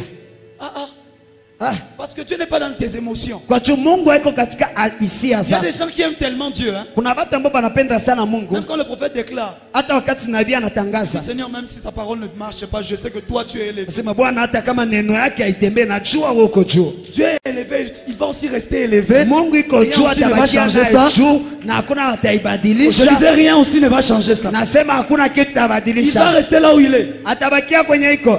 Mais Lakini la parole neno fait avancer. inasokeza. Je dis la parole Nasema neno fait avancer. inasogeza. Tu dois apprendre Unapaswa à jifunza te lier, ya kujifunga, à te serrer ya à kujiambatanisha l'homme que tu as établi au-dessus de toi. na mtu wa Mungu alitietiliwa Au juu yako. prophète que tu as établi pour ta Kwa vie. nabii ambaye Mungu alishimika juu ya maisha. Sinon, Kama iko hivi Dieu s'en fout de ton ignorance. Il a dit mon Mungu peuple périt. angaikie, anasema taifa yangu Il inaangamia. périt par faute d'ignorance. Banangamia juu banakosa kujua. Mais Dieu, tu n'as pas d'autre solution. Non. Sasa Mungu haona suluhisho. La solution, c'est qu'ils doivent connaître ce qu'ils ignorent. Suluhisho banapasha jua bila ambao banasahau. Pourquoi le Nigeria prospère? Kwa jua ni ba Nigeria banaendelea. Parce que tu entres dans sa voiture, tu vois la photo de Oedepo. Kwa jua unaingia ndani ya gari yako unaona picha ya Oedepo. Tu entres dans sa maison, tu vois, il y a le poster de son nom. Unaingia katika nyumba yake unaona picha ya mtu wake wa Mungu. Toi, tu dis c'est de l'idolâtrie ça. Sema ni kuabudu hii. Cherche alors la photo de Dieu, tu vas mettre. Tafuta sura ya Mungu itie na wewe mwako. Toi, va prendre Dieu en photo. Wewe wende kamata Mungu picha. Va mettre. Wende itie mwako. Vous savez, il y a des gens même quand on met les affiches. Unaona watu watatu watia mafishi. Pourquoi il met son visage? Jana anatia uso yake. Lui aussi. Naye pia. Tu sais, Unachua. j'ai tellement envie de mettre le visage de Jésus. Niliona J'ai envie niko na lazima de mettre le visage de Jésus. ya kutia sura ya Yesu. Mais j'ai besoin que tu m'apportes la photo. Lakini niko lazima uniletee picha. Et comme je n'en ai pas, Na kisi sinayo j'utilise son image. natia hiyo umbo yake. Mfano yake. Si avec moi avance, Sema pamoja na si miendelea. avec moi avance, Sema pamoja na miendelea. tu vois quelqu'un publier son nom de Dieu sur le statut. Unaona mtu anabiblia mtu wake wa Mungu kwenye Tu lui dis statue. à vous aussi. Unasema nyie pia. Ah. Mais, Yeah. entre-temps après, Na kisha baadaye tu pars encore chercher, mais bon. unaenda tafuta. Mais lui, Lakini yeye il avance. anaendelea. Dis avec moi Tsalak. Sema pamoja na Dis Tsalak. avec moi Tsalak. Sema Tsalak. Je sais que Dieu est au ciel. Najua Mungu iko Et je mbinguni. sais que sur terre, il m'a donné un nom. Na mimi najua duniani alinipatia Je jina. sais que Dieu est au ciel. Najua Mungu iko Je mbinguni. suis sauvé. Ninaokolewa. Et que sur terre, Na pour duniani ma destinée, kwa ajili ya ujio il yangu m'a donné un homme qui a été dans les déserts avant moi. alinipatia mtu ambaye alikuwa ndani ya jangwa mbele yangu. Frère, Ndugu, Dieu est au ciel et il règne. Mungu iko mbinguni anatawala. Que tu sois pauvre, que tu sois riche, ça ne change pas le règne de Dieu. Ukwe maskini tajiri haibadilishe utawala wa Ce n'est Mungu. pas parce que tu as trop pleuré, parce que tu es pauvre, puis Dieu dit, ah, Haiko juu lilia sana uko maskini kisha wasema je risque de ne plus être Dieu, il faut que j'intervienne. iko sana nitakuwa tena Mungu ngoja nitumike. Même les prières, là, Seigneur, si tu es vraiment Dieu, descends. Il n'était pas descendu, mais pourtant il est resté Dieu, tu vois. Hata ile maombi Bwana kama uko tu Mungu shuka, hakushukaka. N'as-tu déjà jamais dit à Dieu, Au yambiaka Mungu, Seigneur, si vraiment tu es Dieu, Bwana kama uko tu Mungu, aujourd'hui, leo résous mon problème. tengeneza shida yangu. Un mois après le problème est Mwezi baadaye hiyo shida ingali. et le dimanche, tu es quand même venu à l'église à Na Tours. siku ya Mungu likia tu kanisa kuabudu tena Mungu. Pourquoi? Kwa chia nini? Le problème est resté, mais Dieu est resté Dieu. Shida ilibakia lakini Mungu alibakia Mungu. Rien ne changera ça. Hakuna Touche le itabadilisha. voisin, dis-lui Dieu, Gusa jirani mwambie Mungu. il reste Dieu. Anabakia Mungu. Il est le plus grand de tous les dieux. Iko mkubwa wa mamungu yote. Il est le plus grand. Iko mkubwa. Il est le plus grand Iko mkubwa de tous les dieux. ya mamiungu yote. Mais Lakini lorsqu'il est venu pour me libérer, wakati alikia kunifungua je ne l'ai pas vu. sikumuona, J'ai vu Moïse. niliona Musa. Hey. Mais Lakini lorsqu'il est venu, wakati alikuya je ne l'ai pas vu. J'ai sikumtazama, vu Élie. nilitazama Alors Elia. j'ai suivi Élie. Sasa nikafuata Le Elia. problème, Shida c'est que tu souffres parce que tu n'as pas reconnu que Dieu était en Élie. ni kusema unateseka juu kujua kama Mungu alikuwa ndani ya Elia. La dernière frappe contre les esprits de blocage Hiyo kupika ya mwisho pepo ya ne vizuizi vient pas de Dieu, haitoke kwa Mungu, mais vient de Moïse. lakini natoka kwa Musa. Après avoir prié et crié Kisha amaliza ombo na pendant lalamika 400 ans, kwa miaka Dieu 400. intervient. Mungu À la anatenda, dernière frappe, lakini kupika ya mwisho c'est dans la main de Moïse. ni katika mkono ya Musa. Ce soir, je me lève comme un Moïse établi sur la vie de Jioni ya quelqu'un, leo nasimama kama Musa aliyeshimikwa afin de donner la dernière kwa frappe, ajili ya kupana piko ya mwisho, afin que toute forme de mer rouge kwa juu kila bahari yote nyekundu se diffuse définitivement. ipasuke kwa yote. Je m'en fous de comment, Siangaikie namna mais gani, tout ce que je sais, lakini yote ambayo ça najua prendra moins de 24 heures. itakamata chini ya Ah, 24 et ça prendra moins de 24 heures. nasema itakamata chini ya Mais ton 24, problème, lakini shida yako tu as honte unasikia haya de croire en un homme. ya kuaminia mtu. C'est ça la vérité, non? Niyo njo ukweli. Tu as honte de ce que les gens peuvent dire. Unasikia haya ya Tu watu as honte de ce que les watasema, gens peuvent penser. unasikia ya kubia watu watawaza. Baba, L'aveugle né, ule kipofu alizaliwa quand ses yeux sont ouverts, wakati macho yake ilifunguka, il a dit, je ne sais pas s'il est magicien. alisema sijui hivi Je ne vilipitikana, sais pas s'il est occultiste. sijui kama ni mchawi, Je ne sais pas s'il est féticheur. sijui kama ni mfumo. Tout ce que je sais, Yote ambayo mimi najua que je ne voyais pas avant. kama ni kwa sikuwa naona, Mais maintenant, lakini sasa je vois. niko naona.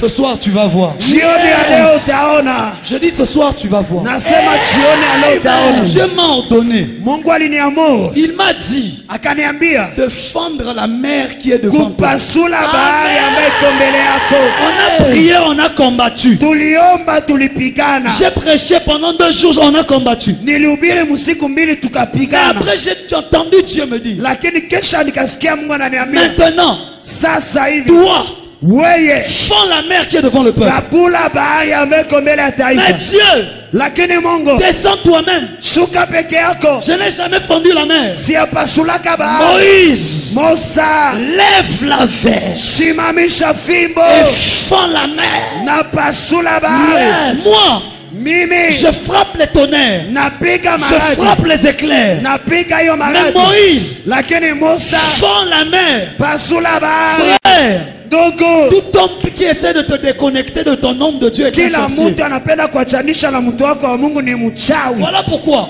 Ndio kwa tu maana rencontres des gens qui ne combattent pas ta foi. unakutana watu ambao hawapiganisha imani yako, Des gens qui ne combattent pas ton intégrité. watu ambao hawapiganisha Mais uaminifu qui yako, combattent ta relation avec cet homme de Dieu. lakini wanapiganisha uhusiano wako na ule mtu wa Mungu, Qui combattent le fait que tu viennes ici. ambao wanapiganisha Qui chuma combat- kuya hapa. Frère, Ndugu, il y a la sorcellerie derrière. kuna uchawi nyuma. Le diable sait. Shetani Tu anayua. peux rester un bon chrétien mais pauvre jusqu'à la fin. Unaweza bakia Mkristo mzuri lakini maskini Tu peux mpaka rester mwisho. un bon chrétien. Unaweza bakia Mkristo mzuri Mais même quand les démons te viennent t'attaquer la nuit, tu ne vois rien. lakini hata mapepo yanakia kushambulia usiku auone Toutes kitu. les nuits, tu te réveilles encore en train de te battre. Kila usiku unalamuka À liko ton unakunika âge. shingo kwa miaka À yako. ton âge. Kwa miaka La yako. nuit, on te... Usiku shingo. Après, tu viens, tu fais des fiers. Kisha unakiwa na fama. Oh, alléluia. Oh, alléluia. Bonsoir, Seigneur. Bonsoir Bwana. La nuit. Usiku. Akufa. Frère, Ndugu, je ne sais pas. sijui. Mais je sais que Dieu m'a donné mon père. Lakini mimi najua Mungu alinipatia baba yangu. Et pour l'avancement, Najua kuendelea. je sais que c'est lui, il en a en main. Najua iko nayo ndani ya mikono yake. Il a crié Bartimée. Alilalamika Bartime. Bartimée a crié. Bartime Il a alilalamika. crié. Alilalamika. Jésus. Yesu. Jésus a continué d'avancer. Yesu akaendelea kutembea. Jésus. Yesu. Jésus a continué de partir. Yesu akaendelea kwenda. Il dit fils de David. Jésus c'est Mwana wa Daudi, Yesu anageuka. bien. Sema Parce qu'il est écrit. kwa juu imeandikwa Il est le rejeton de David. ni wa kizazi ya Daudi. Il a les clés de David. Iko na funguo ya Daudi. Les clés de David, ce n'est pas les clés de la vie et de la mort, c'est autre chose. Hiyo funguo ya Daudi haiko funguo ya Les uzima clés na de David. ni mambo mengine. Funguo ya Daudi C'est les clés de la prospérité de la ni vie. funguo ya kuendelea. Il a dit lui, Bia yeye il a compris qui je suis. alielewa ni nani niko. Les autres ne me voient que comme le fils de Marie. Bengine bananiona saa mwana wa Les Maria. autres ne me voient que comme l'enfant de Joseph. Bengine bananiona mtoto ya Yusufu. Mais lui, il sait Lakini yeye que anachua ce n'est pas l'enfant de Joseph. kama haiko mtoto ya Ce Yusufu, n'est pas le fils de Marie. haiko mwana wa Maria, C'est le fils de David. ni mwana wa Daudi. Fils de David. Mwana wa Daudi. Frère, arrêtez d'appeler Jésus fils de Marie. Ndugu, acha kuita Yesu mwana wa Maria. À la fin de sa vie, Hata mwisho wa maisha il yake a regardé Jean. alitazama Il Yohana, dit fils, akaambia mwana, voici ta mère. tazama mama yako. Il regarde Marie. Atazama Il Maria, ne dit pas mère, amwambie mama, il dit femme. anamwambia mwanamke. Baba shata yaba. Mais pourtant, Na japo hiyo il a accepté de se faire appeler le fils de David. alitikwa kujiita mwana wa Daudi. Makala zebra dege. Sabrokoto shadaba. Rokama zete. Leba shande Paradefa. Saraba Je sheke. suis en train de dire à quelqu'un, Niko naambia mtu mmoja, le problème c'est la manière dont tu vois celui que Dieu a placé devant shida toi. ni namna ambao unaona ule ambaye Mungu Donc à alisema tes yeux, il est le fils de Joseph. mbele ya macho yako angali mwana wa Yusufu. Rien ne changera. Hakuna kitu Donc à itabadilika. tes yeux, il est le fils de charpentier. Wakati mbele ya macho yako ni mwana wa Rien ne Charpentier, changera. hakuna Mais le itabadilika. jour où tu le verras comme le fils de David, Lakini siku ambayo utamwona kama c'est mwana wa Daudi, fini, c'est fini. imekwisha, C'est imekwisha, fini. Mon imekwisha. père racontait. Baba yangu alikuwa anasema Il a hadithi, dit- alisema J'étais avec le pasteur Alf Lukao. nilikuwa na Pastor Alfu On Lukao, était à Kinshasa, il était venu à Kin. alikuwa Kinshasa, alikuwa hapa Et on Kinshasa, sortait à l'hôtel. na tulikuwa natoka kwenye J'ai hoteli. vu des gens venir. Niliona batu wanakuya Le saluer, oh pasteur Alf. banakia msalimia, oh Pastor Alfu, Je vous vois dans les vidéos. na kuona katika video. Est-ce qu'on peut prendre un selfie? Je, tunaweza kamata selfie? Est-ce qu'on peut faire une vidéo? Je, tunaweza fanya video? Pasteur Alf fait le selfie. Pastor Alfu na selfie Un bon sourire. na nacheka vizuri. Il a dit on partait. Akasema tulikuwa naenda, Moi j'avais mal de mon cœur. mimi nilikuwa nasikia maumivu ndani ya moyo Parce wangu qu'on n'a pas compris. kwa jua tukuelewa. Cet homme à qui tu demandes c'est juste le selfie. Ule mtu ambao unalomba tu selfie, Que tu ne vois que comme une star. ambao unaona kama vile star, D'autres quittent loin bengine banatoka mbali pour prendre l'avion. kwa jua kukamata avion. Chaque dimanche, Kila siku ya Mungu ils remplissent l'Afrique du Sud. banajaa Afrique du Sud Juste pour que le pasteur Alf cite ne fisse que son nom. kwa jua tu Pastor Alfu aseme tu jina Et yake, toi tu as l'opportunité de les rencontrer en route. na wewe unapata kibali ya kumkuta njiani. Les gens ils viennent à 2 heures. Batu ambao banakia 2 heures, Le culte commence à 7, le premier culte c'est à 7 heures. ibada yake inaanza ya kwanza 7 heures. À 2 heures la file est pleine. 2 heures mustari inajaa mbele ya kanisa, Les gens attendent. batu banachunga Parce qu'ils veulent kwa jua banapenda que je sois devant pour que le pasteur me voie. au moins. nikuwe mbele juu pasteur anione hata S'il peut au moins dire juste un mot. kama naweza sema hata neno La moja. personne qui est venue à 2 heures, Ule mtu alikia 2 c'est heures un chef d'entreprise. ni mkubwa wa La kampuni. personne qui est venue à 2 heures, Mtu ambaye alikia 2 il heures vient du Japon. anatokea Il Japon, vient de l'Australie. anatoka Il est venu Australie, attendre à 2 heures. alikia chunga 2 heures. Vous attendez qui? Mnachunga nani? Un homme. Moto. Entre-temps, Na hapo hapo toi, wewe tu vas demander un selfie. unaenda lomba selfie. Prophète, je voulais juste vous saluer. Oh nabii, nilikuwa pena tu nikusalimie. Quelqu'un d'autre en Suisse Mwingine Swiss m'écrit pour me dire, prophète, dis juste un mot. ananiandikia nabii, sema tu neno moja. Quelqu'un d'autre au Québec Mwingine Quebec écrit pour dire, prophète, est-ce que tu peux pas juste dire quelque chose? anaandika nabii au sema tu kitu moja. Mais toi, quand tu me vois, Lakini wakati unaniona, oh prophète, bonjour. oh nabii jambo. Pourquoi? Kwa jua nini? Tu n'as pas compris. Au kuelewa. Tant que tu vois le fils de Joseph, il sera le fils de Joseph. Wakati unamwona mwana wa Yusufu atakuwa mwana wa Mais Yusufu. dès que tu vois le fils de David, Lakini wakati unaona mwana wa Daudi, son visage change sura yake inabadilika. et il devient le lion de la tribu de David. Anageuka simba kabila ya Yuda. Il devient le lion de la tribu de Juda. Anageuka simba kabila ya Yuda. Les gens viennent de partout.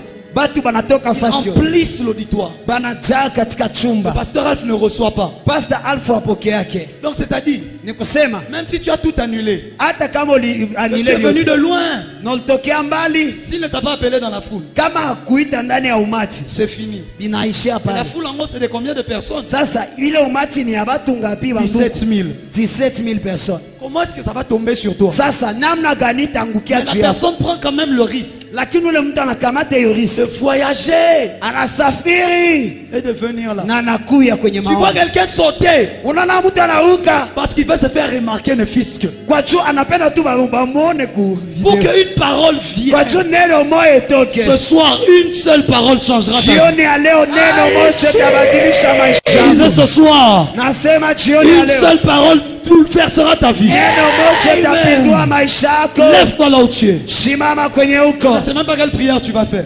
Sijue maombi gani utafanya. Parce qu'il n'y a même pas de prière à faire, mais prie. Kwa juu hakuna hata maombi ya kufanya, lakini Prie omba. et je vais déclarer. Omba Et on ndatangaza va commencer à faire le signe, la raison pour laquelle vous avez apporté les na bâtons. tutaanza fanya hii ambayo italeta ushindi. Je vais vous expliquer ce que l'on va faire. Ndabafasiria na Lève-toi, watafanya. commence d'abord à parler à Dieu. Simama, anza kusema kwanza Commence kwa d'abord à parler à Dieu. anza kwanza kusema kwa Mungu. Je ne te vois pas prier. Sikuone unaomba, Mais même pour prier, c'est un problème. hata chia kuomba ni shida. Frère, Ndugu, ce qui va se faire ce soir, yale ambayo itafanyika jioni ya tu t'en leo, souviendras toute ta destinée. utaikumbuka maisha yako Tu t'en mzima. souviendras toute ta vie. Utaikumbuka maisha yako Parce mzima. que plus jamais, Kwa juu kamwe ta tena vie ne sera la même. maisha yako itakuwa yale yale. Yahweh, Yahweh, Yawe, Yawe, le Dieu des esprits des prophètes, Mungu wa maroho ya manabii, je t'invoque, na je kualika, t'invoque. na kualika, Écoute le son de ma voix sikia sauti yangu et marche derrière ma parole. na utembee nyuma ya neno Au yangu, milieu de ce peuple, kati ya hii au taifa, milieu de ce peuple, kati ya hii au taifa, milieu de ce peuple, kati ya hii au taifa, milieu de ce peuple, kati ya hii au taifa, milieu de ce peuple. kati ya hii taifa. Élève ta voix, parle à Dieu. Ina sauti yako, sema kwa Mungu.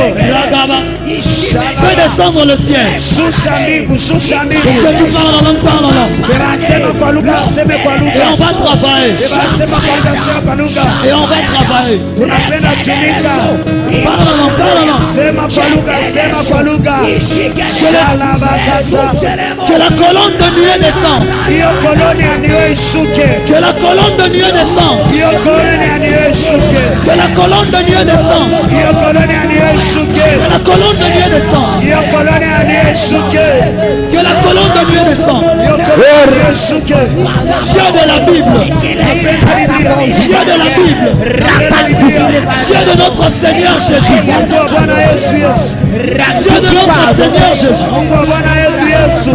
Je t'informe dans cette Je t'informe dans cette Nakualika. Viens. Kucha, kucha, kucha. Viens. Kucha, kucha, kucha. Reketele boshaka. Viens. Kucha, kucha, kucha. Wera baba baba bashata. Nakola bashekete. Re baba baba basha. Wera bakata yaba. Wendere boshada ba. Le bakasana baya. We kakabaya ya. Shanda rabaya. Le kadala basha. We dala baba baba. Au nom de Jésus. Regarde-moi. Nitazame. Les anges de Dieu sont là. Malaika wa Mungu biko hapa. Depuis le vendredi la nuit, Tangu vendredi busiku. j'ai vu 2 anges puissants Niliona ba malaika ba mbili ba mamlaka qui sont déjà là pour travailler. ambao biko tayari hapa juu ya Ils kutenda. avaient des yeux qui brûlaient comme du feu, comme je n'avais Balikuwa jamais. na macho ilikuwa na waka kama vile moto. Écoute-moi. Nisikie. Après ce soir, kisha jioni ya leo ta vie ne sera plus la même. maisha yako yatakuwa tena yale. Je dis après ce soir, Nasema kisha jioni ya leo même si c'était l'oncle qui t'avait enchaîné, je ne sais où. hata ilikuwa mjomba jo alikufunga sijue wapi, Même si c'était des forces de quelle réclamation, hata ilikuwa nguvu ya kudaiwa sijue gani, ça va tomber ce soir. itaanguka jioni ya leo. Écoute-moi, Nisikie, je ne suis pas venu blaguer. sikia kucheza, Mon corps est fatigué. mwili yangu inachoka, J'ai trop travaillé. nilitumika sana. Et si je suis devant toi, Kama niko mbele yenu c'est parce que Dieu en a marre de te voir te ni kwa limiter. juu Mungu anachoka kuona jinsi uko. Dieu en a marre de te voir, tu avances. Mungu Tu anachoka recules. kuona Tu unaendelea avances. unarudia, Tu recules. unaendelea unarudia. Je dis c'est fini. Nasema naisha, Je disais c'est fini. nasema naisha. Même dans ta marche avec Dieu, Hata katika kutembea kuna plus Mungu rien ne te retiendra. hakuna kitu kakushikilia Au kwa nom de Jésus. Au nom de Jésus. Si tu as ton bâton, prends-le. Kama uko na fimbo yako kamata, Je vais te donner quelques versets. nakupatia shahidi mbili. Je suis un homme des Écritures. Niko mtu wa miandiko, Je vais pas te faire faire des choses que tu ne comprends pas. sitakufanyikisha vitu ambaye hauelewi. Aidez-moi. Unisaidie. Ésaïe chapitre 14, le verset 5. Isaya sura yake ya 14 mstari wa 5. Ésaïe chapitre 9, le verset 4. Isaya sura yake Psaume chapitre 125, le verset 3. Que 3 personnes prennent la Bible. Ésaïe chapitre 14, le verset 5. Ésaïe chapitre 14, Sois debout. le verset 5, nous lisons au nom de Jésus. Oui. Je disais, nous lisons au nom de Jésus. L'Éternel a brisé les bâtons des méchants, la verge des dominateurs. Amen. Ésaïe dit, Isaya anasema ceux-là qui nous ont dominés, wale ambao walitutawala ils représentent leur pouvoir par une verge. wanaonesha mamlaka yao kwenye fimbo, Ils représentent leur pouvoir par un bâton. wanaonesha mamlaka yao kwenye fimbo, Ils représentent leur pouvoir wanaonesha mamlaka yao par un bâton qu'il avait. kwa hiyo fimbo ambayo walikuwa Il a nayo. dit, mais Dieu est venu. Lakini Mungu alikuya Il a brisé le bâton de leur pouvoir. akavunja hiyo fimbo ya mamlaka. Ésaïe chapitre 9, le verset 4. Isaya sura yake ya 9 mstari wa 4. Je déclare Natangaza qu'avant que le culte ne se termine, mbele ibada ishe, tu vas recevoir le message que tu attendais. utapokea hiyo ujumbe ambao ulikuwa unashuka. Je lève ma main droite et je déclare Na inua mkono yangu ya kuume na mimi qu'avant natangaza que le culte ne se termine, mbele ibada cette imalizike, maladie va disparaître de ton corps. hiyo magonjwa itapotea ndani ya mwili. D'ailleurs, je la commande de partir maintenant. Kwanza niamuru sasa, Au nom de Jésus, je déclare natangaza qu'avant que le culte ne se termine, mbele ibada imalizike, tu vas recevoir un message utapokea ujumbe qui va te dire que tu as reçu l'argent, ambaye takwambia ulipokea que pesa, tu as reçu le travail. ambao ulipokea kazi. Au nom de Kwa jina la Esaïe 9, le verset 4, nous lisons au nom de Jésus. Écoute, Car toute chaussure qu'on porte dans la mêlée et tout vêtement guerrier roulé dans le sang seront livrés aux flammes pour être dévorés par le feu. Amen. pour être dévoré par le feu. Amen. Prends le psaume 125, le verset 3. Kamata Zaburi 125 mustari wa 3. Le verset qu'il a lu, ce n'est pas celui-là. Je ne sais pas, peut-être que je me suis trompé, mais prends le psaume 125, le verset 3. Mais tu as déjà vu Ésaïe 4, le verset 5, n'est-ce pas? Psaume 125, le verset 3. Psaume 125, le verset 3. Yes. Nous lisons au nom de Jésus. Yes, Car yes. le sceptre de la méchanceté Le sceptre de la méchanceté ne restera pas sur le lot des justes, ne restera pas sur le lot des justes, afin que les justes ne tendent pas les mains vers l'iniquité. afin que le juste ne tente pas les mains vers l'iniquité. Amen. À cause de tes blocages, Kwa juu ya vizuizi à yako, cause de la méchanceté, kwa juu ya mabaya, tu as même tendance à vouloir aller vers le péché, uko na taenda hata kwenye aller vers dhambi, le diable, kwenda kwenye pour shetani, trouver la solution. kwa juu ya kupata Mais suluhisho. ce soir, Lakini jioni ya le leo, sceptre de la méchanceté hiyo fimbo ya mabaya va être brisé. itavunjika. Je ne sais pas quel chef coutumier avait de l'autorité dans sa vie. Sijue chef coutumier gani alikuwa na mamlaka ndani ya maisha. Et ils avaient dit, je ne sais pas moi, que tout le monde sera dans l'alcoolisme. Na alikwambia sijue kama kila mtu Que anakuwa les ndani ya gens seront pombe. stériles. Batu batakuwa Je batasa. m'en fous de leur pouvoir. Siangaikie mamlaka Ce yao. soir, Lakini jioni ya leur leo pouvoir sera brisé. mamlaka yao Je dis, leur itavunjika. pouvoir sera brisé. Nasema mamlaka yao Ton itavunjika. chômage sera brisé. Hiyo chômage yako Ta itavunjika. stérilité sera brisée. Hiyo utasa yako itavunjika. Ton blocage sera brisé. Hiyo blockage yako itavunjika. La sorcellerie dans ta famille sera brisée. Uchawi ya jamaa yako itavunjika. L'occultisme dans ta famille sera brisé. Uchawi ya jamaa yako itavunjika. J'ai dit, ça va se faire ce soir. Nasema itafanyika jioni ya leo. Si tu n'as pas de bâton, cherche même un stylo. Kama una Débrouille-toi. bado tafuta tabike, jipiganishe. Cherche quelque chose. Tafuta kitu moja. Hey.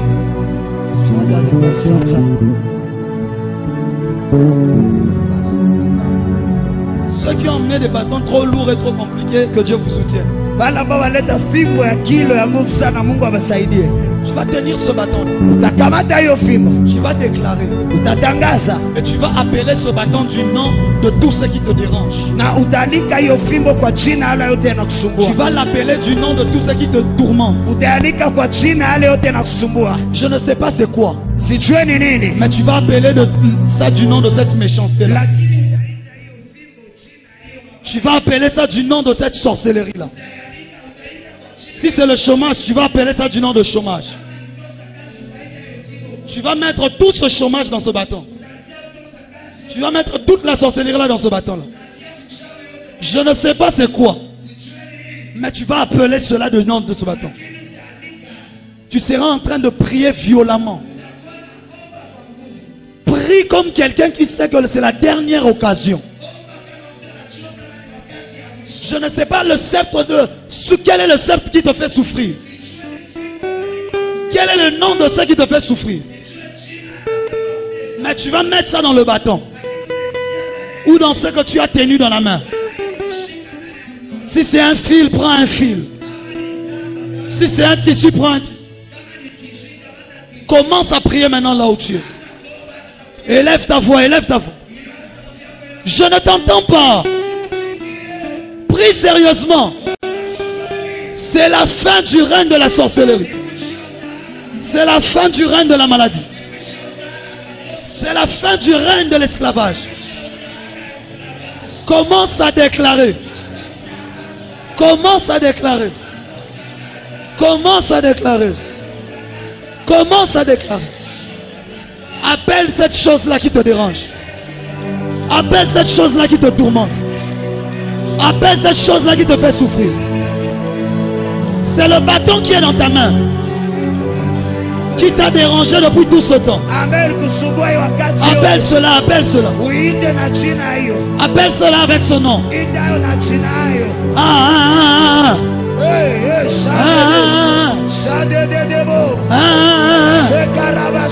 Vas-y, vas-y. Déclare, déclare. Déclare, déclare. Déclare. Dieu m'a dit, je suis fatigué de voir mon peuple souffrir.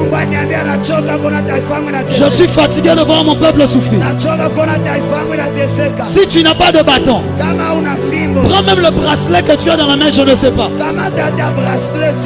Débrouille-toi, trouve quelque chose.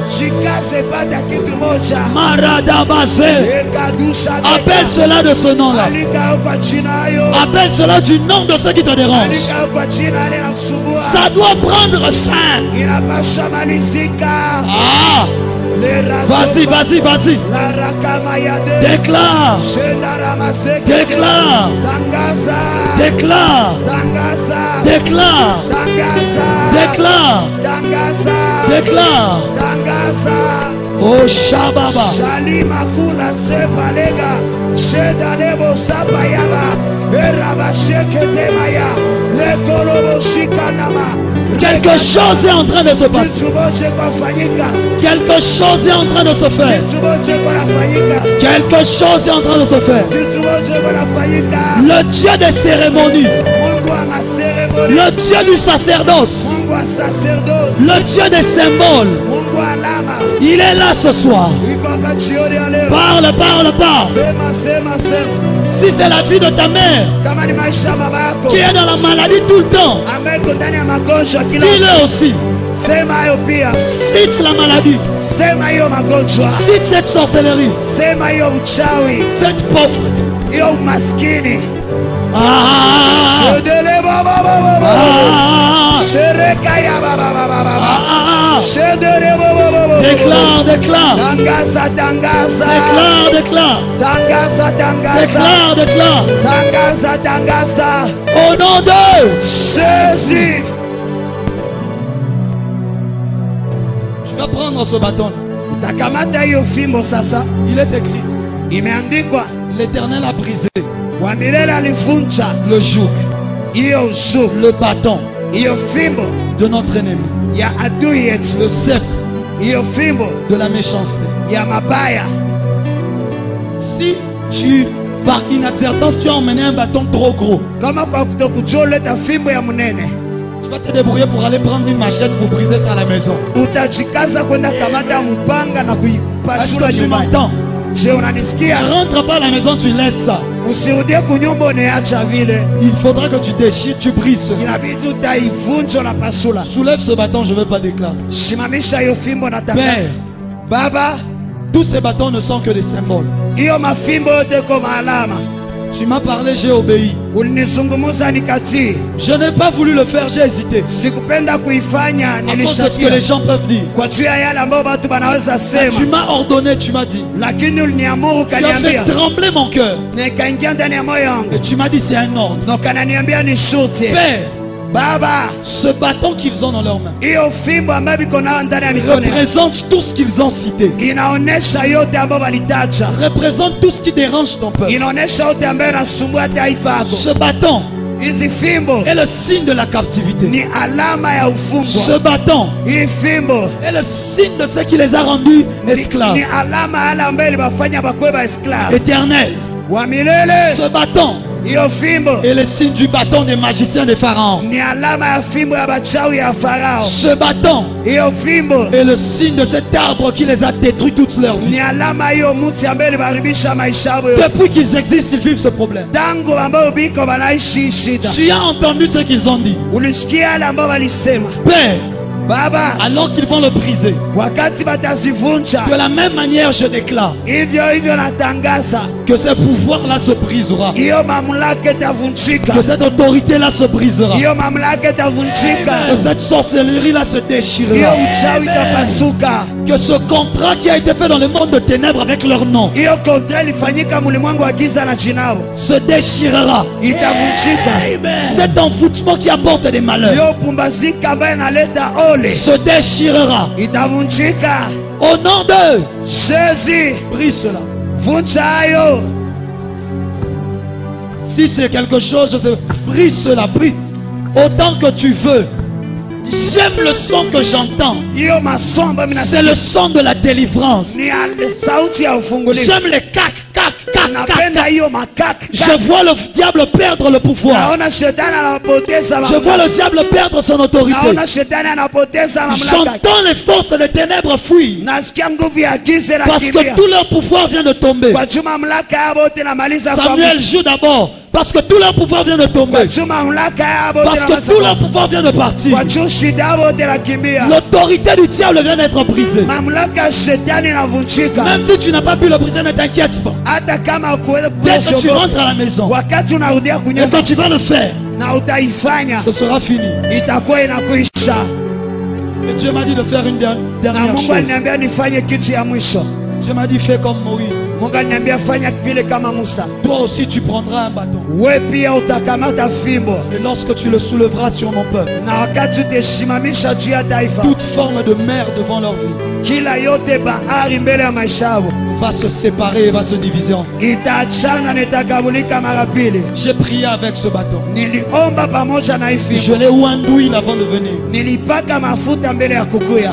Ce soir, Jioni ya leo ta mer rouge va se diviser en deux. bahari yako nyekundu itakabulika. Je ne suis que quelqu'un, un prophète qui obéit. Niko tu nabii ambaye anatii. à l'instruction que Dieu lui donne. kwa shuti ambayo Mungu anampatia, Et ta libération des esprits de blocage na ufungulivu yako ya mapepo ya vizuizi sera complète ce soir. itakuwa yote jioni ya leo. Moïse n'était rien. Musa hakuwa kitu, C'était un homme de 80 ans, alikuwa tu mtu wa 80 ans, mais qui avait une verge dans la main. lakini alikuwa na fimbo ndani ya mkono. C'était un homme du désert. Alikuwa mtu wa jangwa, Il était prince d'Égypte et il est devenu berger. alikuwa toka prince wa Egypte akageuka Mais mchunga qui avait une kondoo. verge dans la main. Alikuwa tu na fimbo kwenye mkono.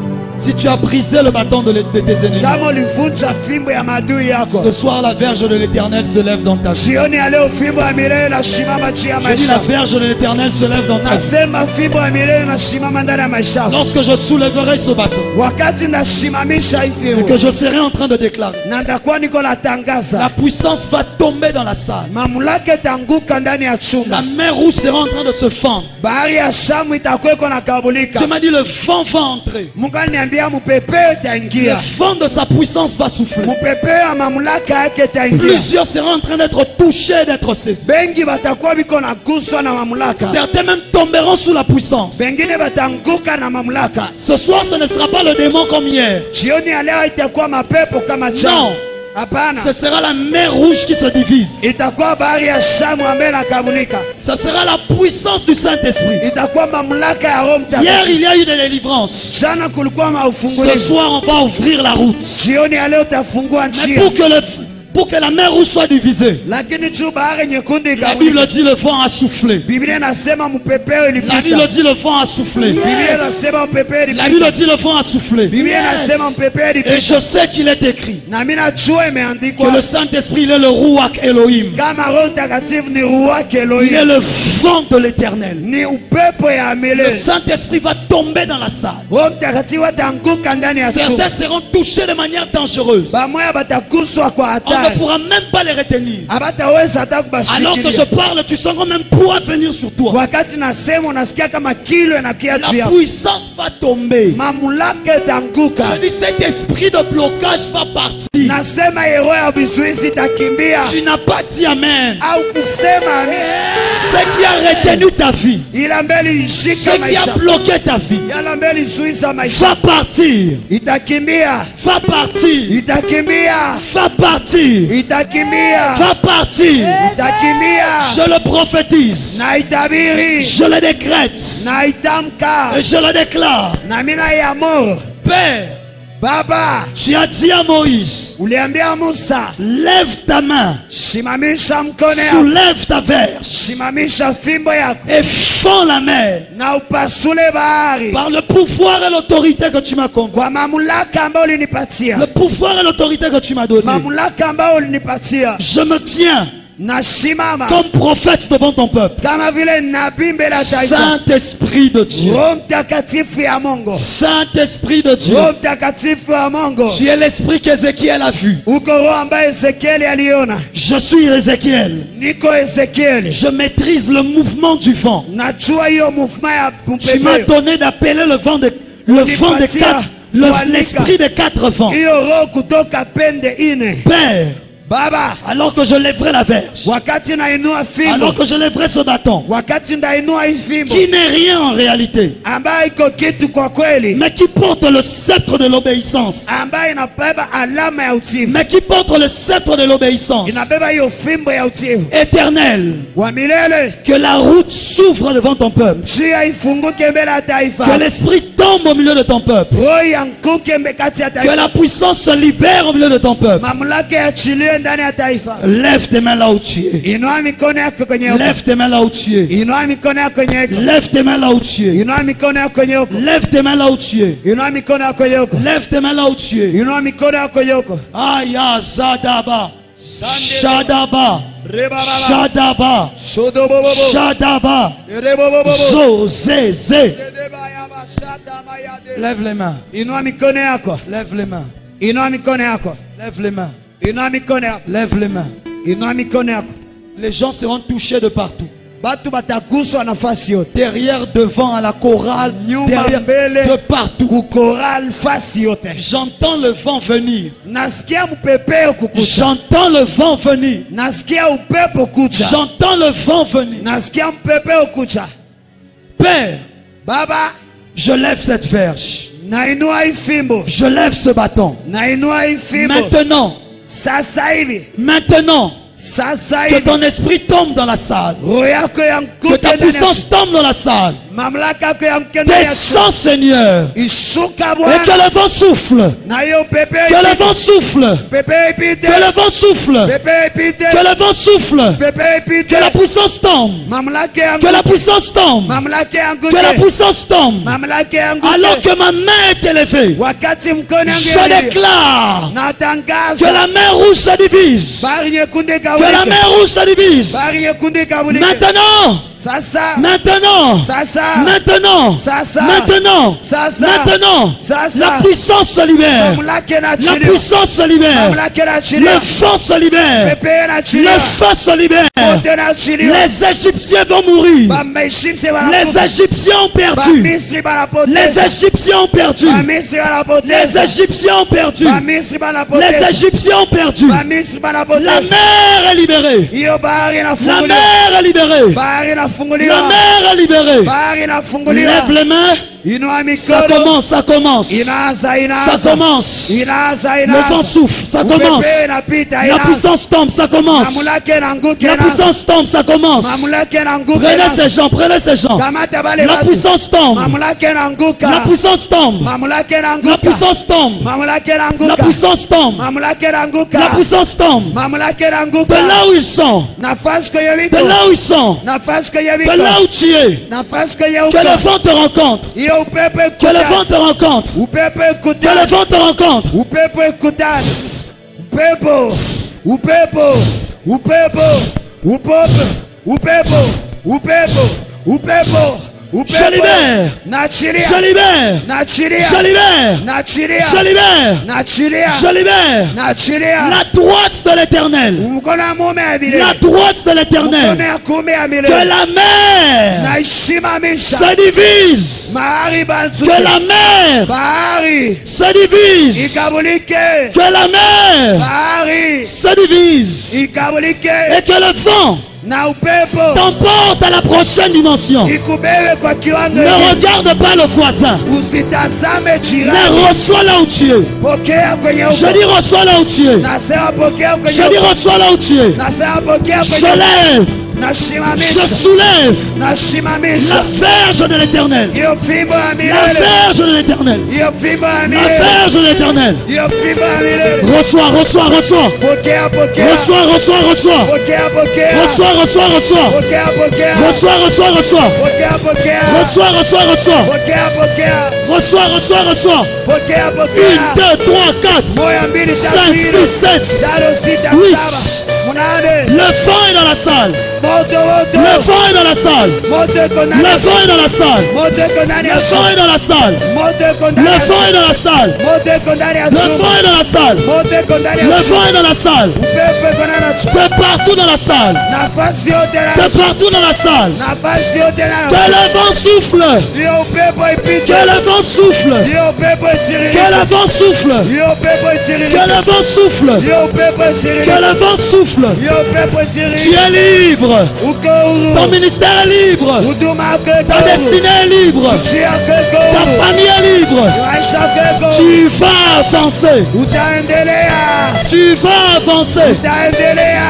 Tu vas avancer. Utaendelea. Tu vas avancer. Utaendelea. Tu vas avancer. Utaendelea. Reçois, reçois, reçois. Pokea, pokea, pokea. Reçois, reçois, reçois. Pokea, pokea.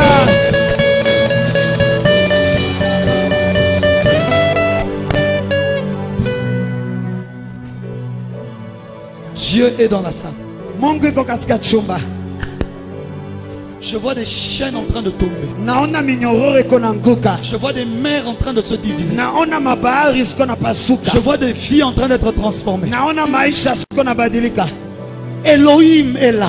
Elohim iko hapa. Elohim est là. Elohim iko hapa. Le Dieu d'Abraham. Mungu wa Abraham. Le Dieu de Jacob. Mungu wa Yakobo. Le Dieu de Moïse. Mungu wa Musa. Le Dieu de Moïse. Mungu wa Musa. Le Dieu de Moïse. Mungu wa Musa. Le Dieu de Moïse. Mungu wa Musa. Lève tes mains. Inua mikono yako. Je vois une deuxième vague passer. naona zaruba ya pili inapita. Change de mélodie. Badilisha. Je vois une deuxième vague passer. naona zaruba ya pili inapita. Aucune mer hakuna hata bahari ne restera devant toi. itabakia mbele zako. Père, Baba, Père, Baba, Père, Baba, Père, Père, Baba, Père, Baba, Père. Baba, Je lève ma main nainua mkono yangu et que le vent souffle. na hiyo pepo ipite, Et que le vent souffle. na hiyo mpepo Et que ipite, le vent souffle. hiyo pepo Et ipite, que le vent souffle. hiyo pepo Et ipite, que le vent souffle. hiyo pepo ipite, Et que le vent souffle. hiyo pepo ipite. Augmente ton volume. Ongeza Et que le vent souffle. hiyo pepo ipite, Et que le vent souffle. hiyo pepo Et ipite, que le vent souffle. hiyo Et pepo que le vent ipite, souffle.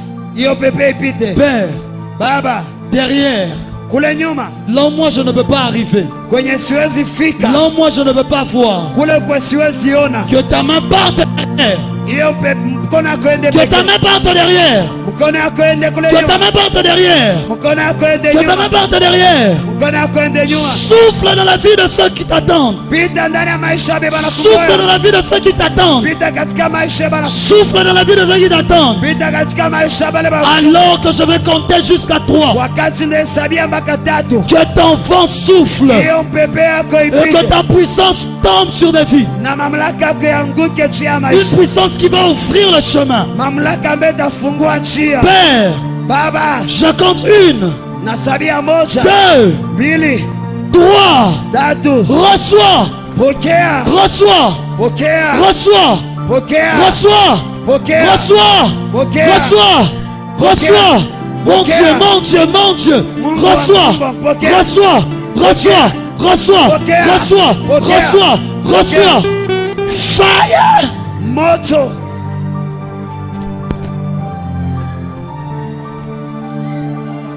Dieu est dans la salle. Mungu iko ndani ya chumba. Pepo.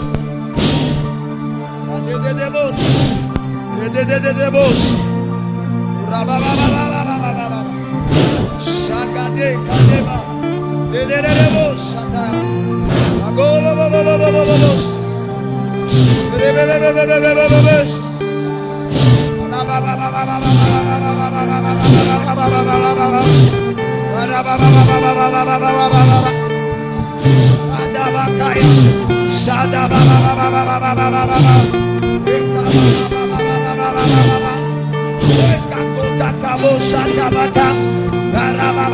Au nom de Jésus, tu es libre.